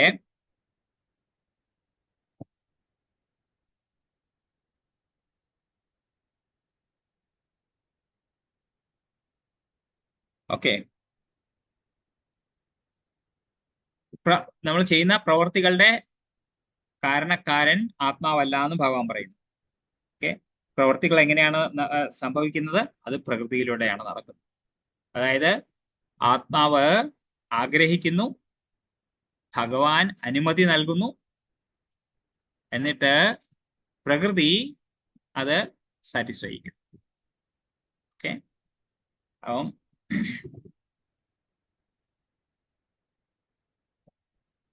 അതേസമയം ഞാനാണ് ചെയ്യുന്നത്, അതാണ് നേരത്തെ പറഞ്ഞ അഹങ്കാരം. ഓക്കെ, ഞാനാണ് ചെയ്യുന്നതെന്ന അങ്ങനെ ചിന്തിച്ചു കഴിഞ്ഞാൽ അതാണ് ബന്ധനത്തിന് കാരണമായി തീരുന്നത്. ഓക്കെ, അപ്പം അതാണ് ദുഃഖത്തിന്, അഹങ്കാരമാണ് ദുഃഖത്തിന്റെ കാരണം. അപ്പം ഈ ഭഗവാന്റെ സംവിധാനം എന്താണ്? ഞാൻ പറഞ്ഞു, ആത്മാവ് ആഗ്രഹിക്കുന്നു, നമ്മുടെ ഉള്ള പരമാത്മാവ് അതിന് അനുമതി നൽകുന്നു, അപ്പോ ഭൗതിക പ്രകൃതി അതിനെ സാക്ഷാത്കരിക്കുന്നു, ആ ആഗ്രഹം സാക്ഷാത്കരിക്കുന്നു. അപ്പൊ അങ്ങനെയാണ് അടുത്ത ആഗ്രഹം ഇങ്ങനെ ഇങ്ങനെ ചെയ്തുകൊണ്ടേയിരിക്കും. അപ്പം ഈ സംവിധാനം നമ്മൾ മനസ്സിലാക്കി കഴിഞ്ഞാൽ നമുക്ക് ഇതിൽ നിന്നും മോചനം നേടാനായിട്ട് സാധിക്കും. ഓക്കെ, നമ്മുടെ ആഗ്രഹങ്ങളെ നിയന്ത്രിക്കണം. ആഗ്രഹങ്ങളെ മാറ്റാൻ പറ്റുമോ? ഇല്ല. ഒരാൾ ചെന്നിട്ട് ഭഗവാന്റെ അടുത്ത് പറയണം, ഭഗവാനെ എനിക്ക് ആഗ്രഹങ്ങളൊന്നും പാടില്ലേ എന്ന് പറഞ്ഞു കഴിഞ്ഞാൽ അതൊരു ആഗ്രഹമല്ലേ? ഇല്ലേ? അപ്പൊ ആഗ്രഹങ്ങൾ ഒരിക്കലും നമുക്ക് ഇല്ലാതാകുന്നില്ല. ആഗ്രഹങ്ങൾ നമുക്കാകെ ചെയ്യാൻ പറ്റുന്നത് അതിനെ പവിത്രീകരിക്കാനായിട്ട് സാധിക്കും. എങ്ങനെയാണ് പവിത്രീകരിക്കാന്ന് വെച്ചാൽ, ഭഗവാന് വേണ്ടി നമ്മൾ പ്രവർത്തിക്കാനുള്ള ആഗ്രഹം, ഭഗവാന്റെ സന്തോഷത്തിനായിട്ടുള്ള കാര്യങ്ങൾ ചെയ്യാൻ മാത്രം ആഗ്രഹം ചെയ്തു കഴിഞ്ഞാൽ, നമുക്കായിട്ടല്ല ഭഗവാന് വേണ്ടിയുള്ള ആഗ്രഹങ്ങൾ അങ്ങനെ വരുമ്പോഴത്തേക്കും നമ്മുടെ ആഗ്രഹങ്ങൾ തന്നെ പവിത്രീകരിച്ചായിട്ട് പറയും. ഇനി 15 ഏത് വായിച്ചത്? 14ആണോ വായിച്ചത്?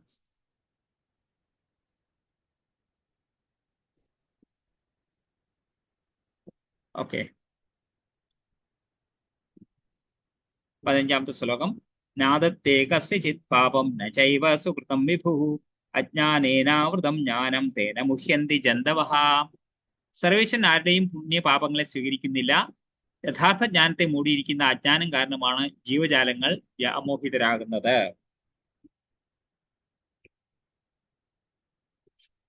ഇവിടെ ഈ പാപവും പുണ്യവും ഒന്നും തന്നെ ഭഗവാൻ സൃഷ്ടിച്ചതല്ല.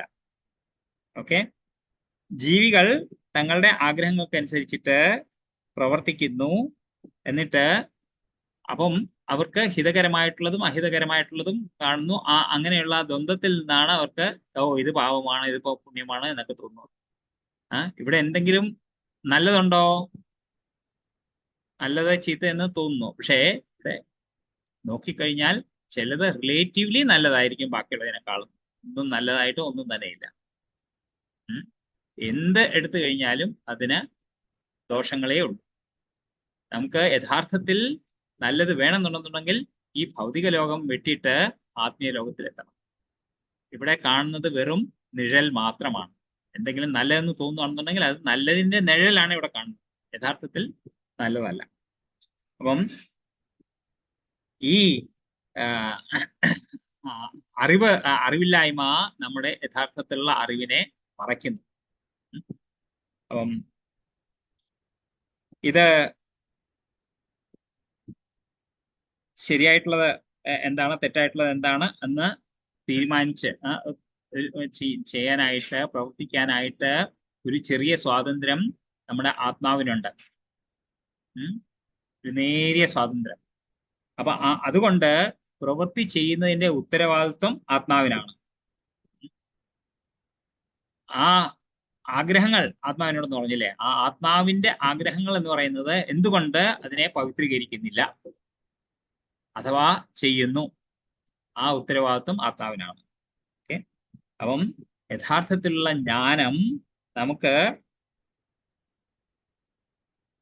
ശരിയായിട്ടുള്ള പാതയിലൂടെ മുമ്പോട്ട് പോകാനായിട്ട് നമ്മളെ സഹായിക്കുന്നു.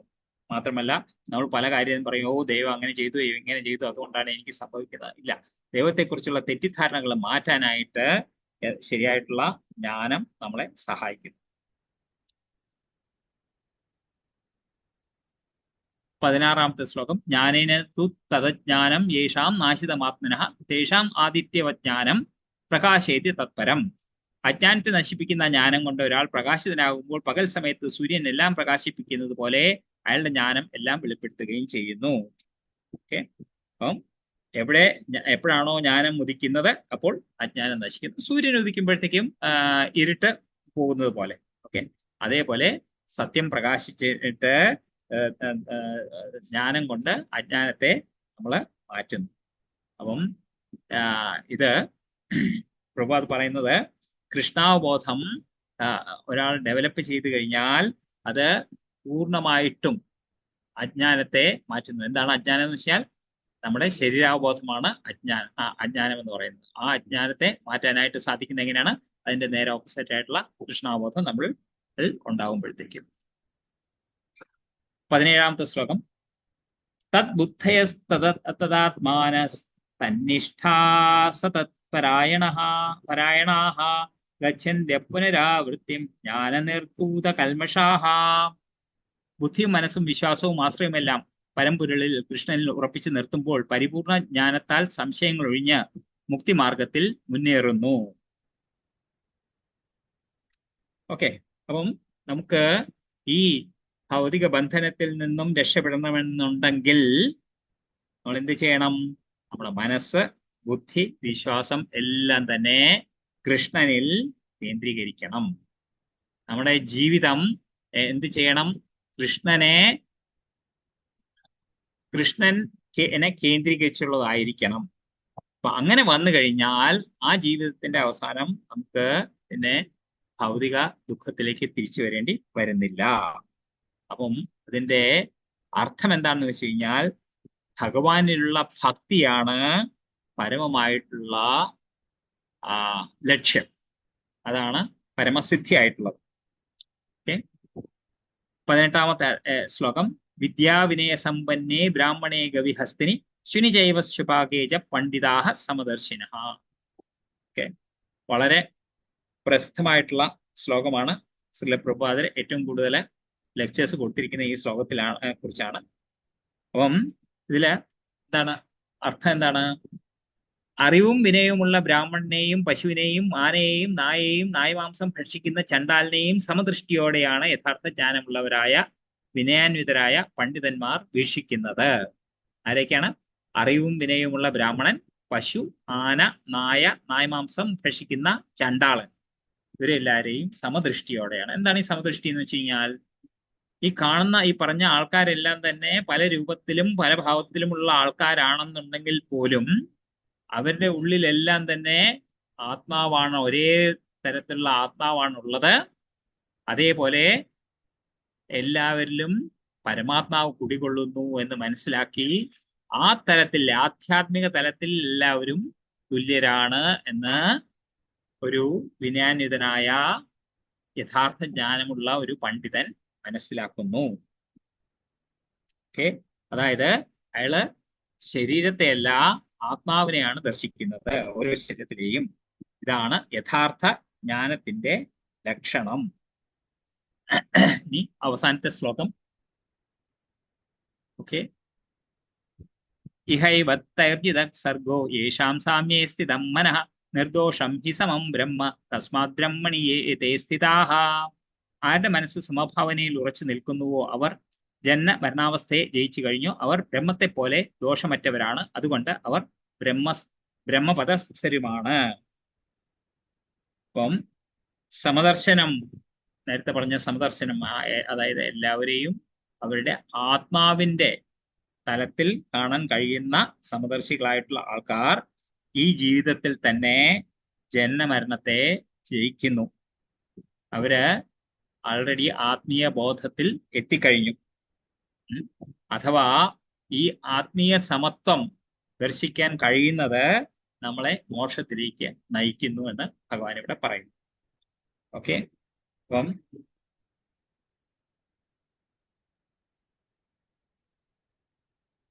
നമ്മുടെ 19 ശ്ലോകങ്ങൾ കഴിഞ്ഞു.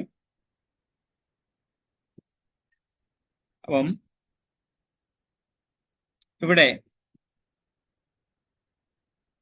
ഒരു ഫലപ്രദമായ ജീവിതത്തിലേക്ക് നമുക്ക് പല ഉപദേശങ്ങളും ഈ അധ്യായം നൽകുന്നുണ്ട്. നമ്മുടെ അടുത്ത് എന്താണ് പറയുന്നത്?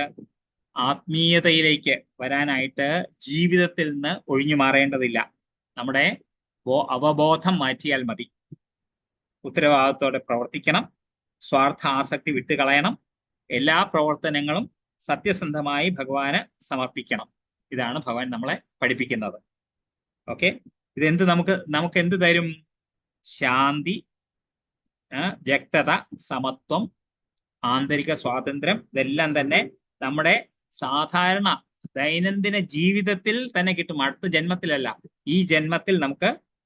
ഓക്കെ, അതുകൊണ്ട് നമ്മൾ എന്താണ് ചെയ്യേണ്ടത്? നമ്മൾ വളരെ സജീവരായിരിക്കണം, സത്യസന്ധരായിരിക്കണം, വിനയത്തോടെ ജീവിക്കണം. ഉന്നതമായിട്ടുള്ള ലക്ഷ്യം, അതായത് ആ ആത്മീയ ഉന്നതിയാണ് നമ്മുടെ ലക്ഷ്യം എന്നുള്ളത്. ആ ലക്ഷ്യം നമ്മൾ ഉപേക്ഷിക്കരുത്, ഒരിക്കലും കൈവിടരുത്. ലോകം ഉപേക്ഷിക്കലല്ല ആത്മീയത. ലോകത്തിൽ ജീവിച്ചുകൊണ്ട് തന്നെ ബുദ്ധിപൂർവം ശാന്തിയോടെ ജീവിക്കുന്നതാണ് ആത്മീയത. ഓക്കെ, ആരും തന്നെ ഈ ലോകം ഉപേക്ഷിക്കേണ്ടതില്ല. ഇവിടെ തന്നെ ജീവിച്ചുകൊണ്ട് നമുക്ക് ആത്മീയമായിട്ട് പുരോഗതി ഈ ജന്മത്തിൽ തന്നെ നമുക്ക് പെർഫെക്ഷൻ ആയിട്ട് നേടാനായിട്ട് സാധിക്കും. ഓക്കെ, അപ്പം ഞാനിവിടെ അവസാനിപ്പിക്കുകയാണ്. കുറച്ച് സമയം അധികം എടുത്തു, ക്ഷമിക്കുക. എന്തെങ്കിലും ചോദ്യം ഉണ്ടെന്നുണ്ടെങ്കിൽ ചോദിക്കാം. ഹരേ കൃഷ്ണ.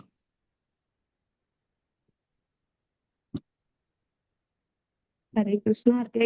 ആർക്കെങ്കിലും എന്തെങ്കിലും സംശയം ഉണ്ടെങ്കിൽ ചോദിക്കാം.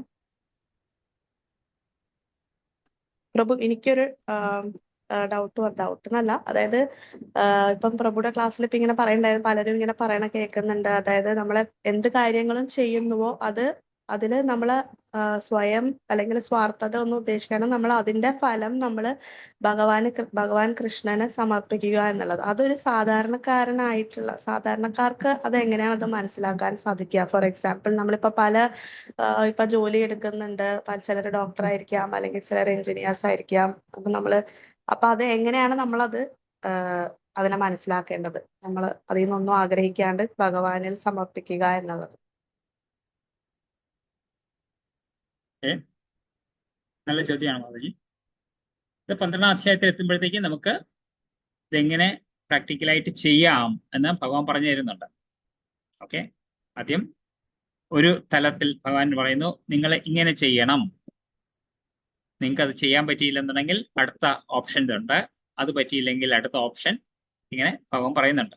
12ാം അധ്യായത്തിമ്പോഴത്തേക്കും കൂടുതൽ നമുക്ക് മനസ്സിലാക്കാൻ പറ്റും. ഇനി നമ്മൾ എങ്ങനെയാണ് പ്രാവർത്തികമായിട്ടുള്ള ടിപ്സ് ചോദിച്ചു കഴിഞ്ഞാൽ, ഒരാളിപ്പം ഒരു ഡോക്ടറാണെന്നിരിക്കട്ടെ, അപ്പൊ അയാൾ മനസ്സിലാക്കുക, ഞാൻ MD-യോ MS-ഓ അല്ലെന്നുണ്ടെങ്കിൽ DM-ഓ MRCP FRCP എന്താണെന്നുണ്ടെങ്കിൽ ഡോക്ടറാണ്, എൻ്റെ കഴിവാണ് ഈ രോഗി, എൻ്റെ മുമ്പിൽ ഇരിക്കുന്ന രോഗിയെ ഞാൻ ചികിത്സിച്ച് ഭേദമാക്കുന്നു, അതെൻ്റെ കഴിവാണ് എന്ന് തോന്നിക്കഴിഞ്ഞാൽ എന്താണത്?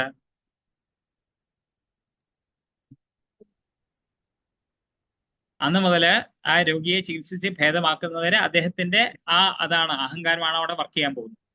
പക്ഷെ അതേസമയം എനിക്ക് ഈ ബുദ്ധി തന്നിരിക്കുന്നത് സർവേശ്വരനായിട്ടുള്ള ഭഗവാനാണ്. ആ ബുദ്ധി കൊണ്ടാണ് ഞാൻ ഈ ഭഗവാന്റെ തന്നെ ഒരു അംശമായിട്ടുള്ള, ഭഗവാന്റെ സന്തതിയായിട്ടുള്ള ഈ പേഷ്യന്റിനെ ഞാൻ ചികിത്സിക്കേണ്ടത്. എന്തിനാണ് ചികിത്സിക്കേണ്ടത്? ഈ വ്യക്തിയുടെ ശരീരം ഭഗവാന്റെ സേവനത്തിനായിട്ട് പ്രയോജനപ്പെടും. അതുകൊണ്ട് ഓക്കെ, ഇപ്പം കാര്യം ആത്മീയമായോ? ഓക്കെ, അപ്പൊ ഇതേപോലെ ഓരോ കാര്യങ്ങൾ നമുക്ക് ചിന്തിക്കാനായിട്ട് സാധിക്കും. എങ്ങനെ നമുക്ക് നമ്മുടെ ഓരോ പ്രവൃത്തിയും ഭഗവാന്റെ സേവനത്തിനായിട്ട് ചെയ്യാനായിട്ട് സാധിക്കും. അപ്പൊ കുറഞ്ഞത് ഭഗവാന്റെ അടുത്ത് പറയുക, ഞാൻ സ്കൂളിൽ പോയി കുട്ടികളെ പഠിപ്പിക്കാൻ പോവാണ്, പഠിപ്പിക്കുന്നത് മാത്സോ സയൻസോ എന്തെങ്കിലും ആയിരിക്കും.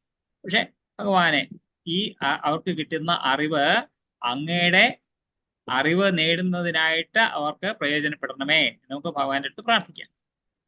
പോയില്ലയോ? ഓക്കെ, സർ ഒരു ഡൗട്ട് പിന്നെ.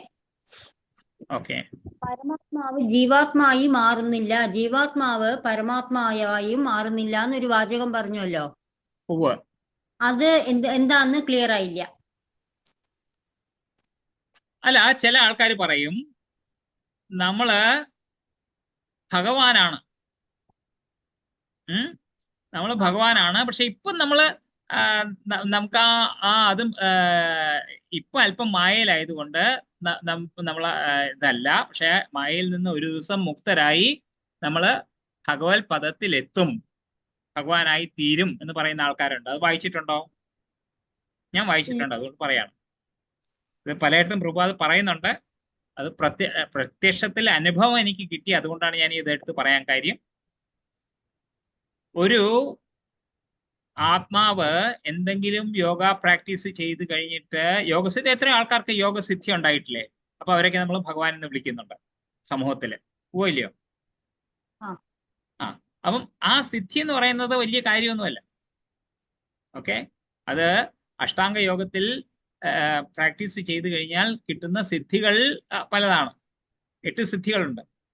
അതില് ചെറിയ ചെറിയ ഒരു ഇവിടെ ഇരിക്കുമ്പോഴത്തേക്ക് എനിക്ക് വേണമെന്നുണ്ടെങ്കിൽ ഒരു ഏറ്റവും ചെറുതാകാനായിട്ട് അണിമ, ഓക്കെ, ഒരു 2 അണുക്കളുടെ ഇടയ്ക്ക് കൂടി എനിക്ക് കയറി പോകാനായിട്ട് സാധിക്കും.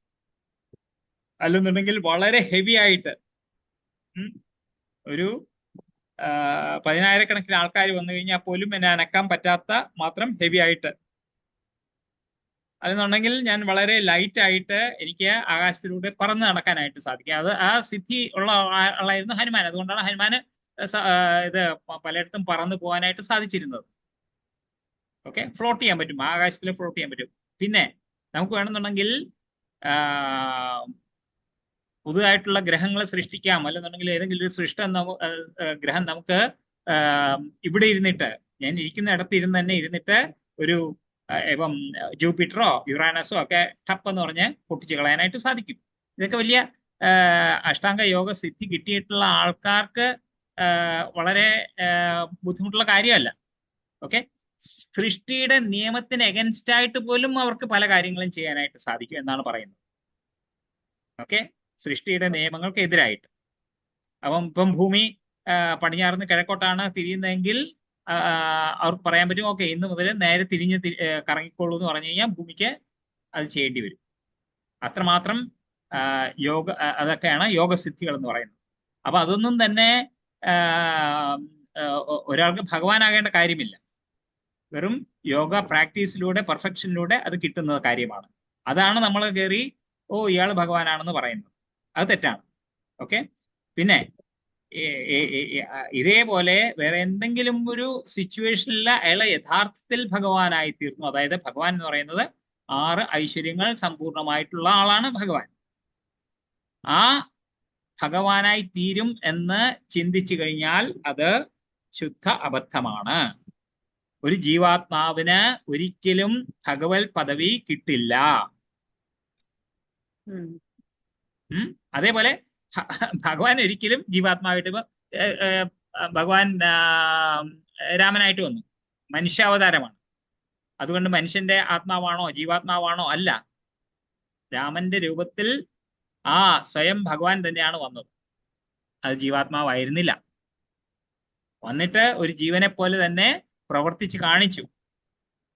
പക്ഷെ ജീവാത്മാവല്ല, സ്വയം ഭഗവാനായിരുന്നു. ഈവൻ ചൈതന്യ മഹാപ്രഭു ഒരു ഭക്തന്റെ രൂപത്തിൽ വന്നു. അതുകൊണ്ട് ജീവാത്മാവാണോ? അല്ല, അത് സ്വയം ഭഗവാനാണ്. അതാണ് ഞാൻ പറഞ്ഞത്. ഒരിക്കലും ആത്മാവ് ഏതെങ്കിലും ഒരു സമയത്ത് പരമാത്മാവായിട്ട് മാറില്ല. അതേപോലെ പരമാത്മാവും തിരിച്ച് ജീവാത്മാവിന്റെ രൂപം എടുക്കില്ല. Thank you sir.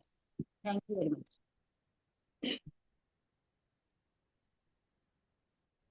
വേറെ എന്തെങ്കിലും? വേറെ ആർക്ക് എന്തെങ്കിലും സംശയങ്ങൾ ഉണ്ടെങ്കിൽ ചോദിക്കാം. അല്ലെങ്കിൽ ഇപ്പം ടൈം എക്സീഡ് ആയതുകൊണ്ട് നിങ്ങൾക്ക് പേഴ്സണലി പ്രഭുവിനെ മെസ്സേജ് അയച്ചിട്ടോ ഗ്രൂപ്പിലോ നിങ്ങളുടെ ഡൗട്ട് ചോദിക്കാവുന്നതാണ്.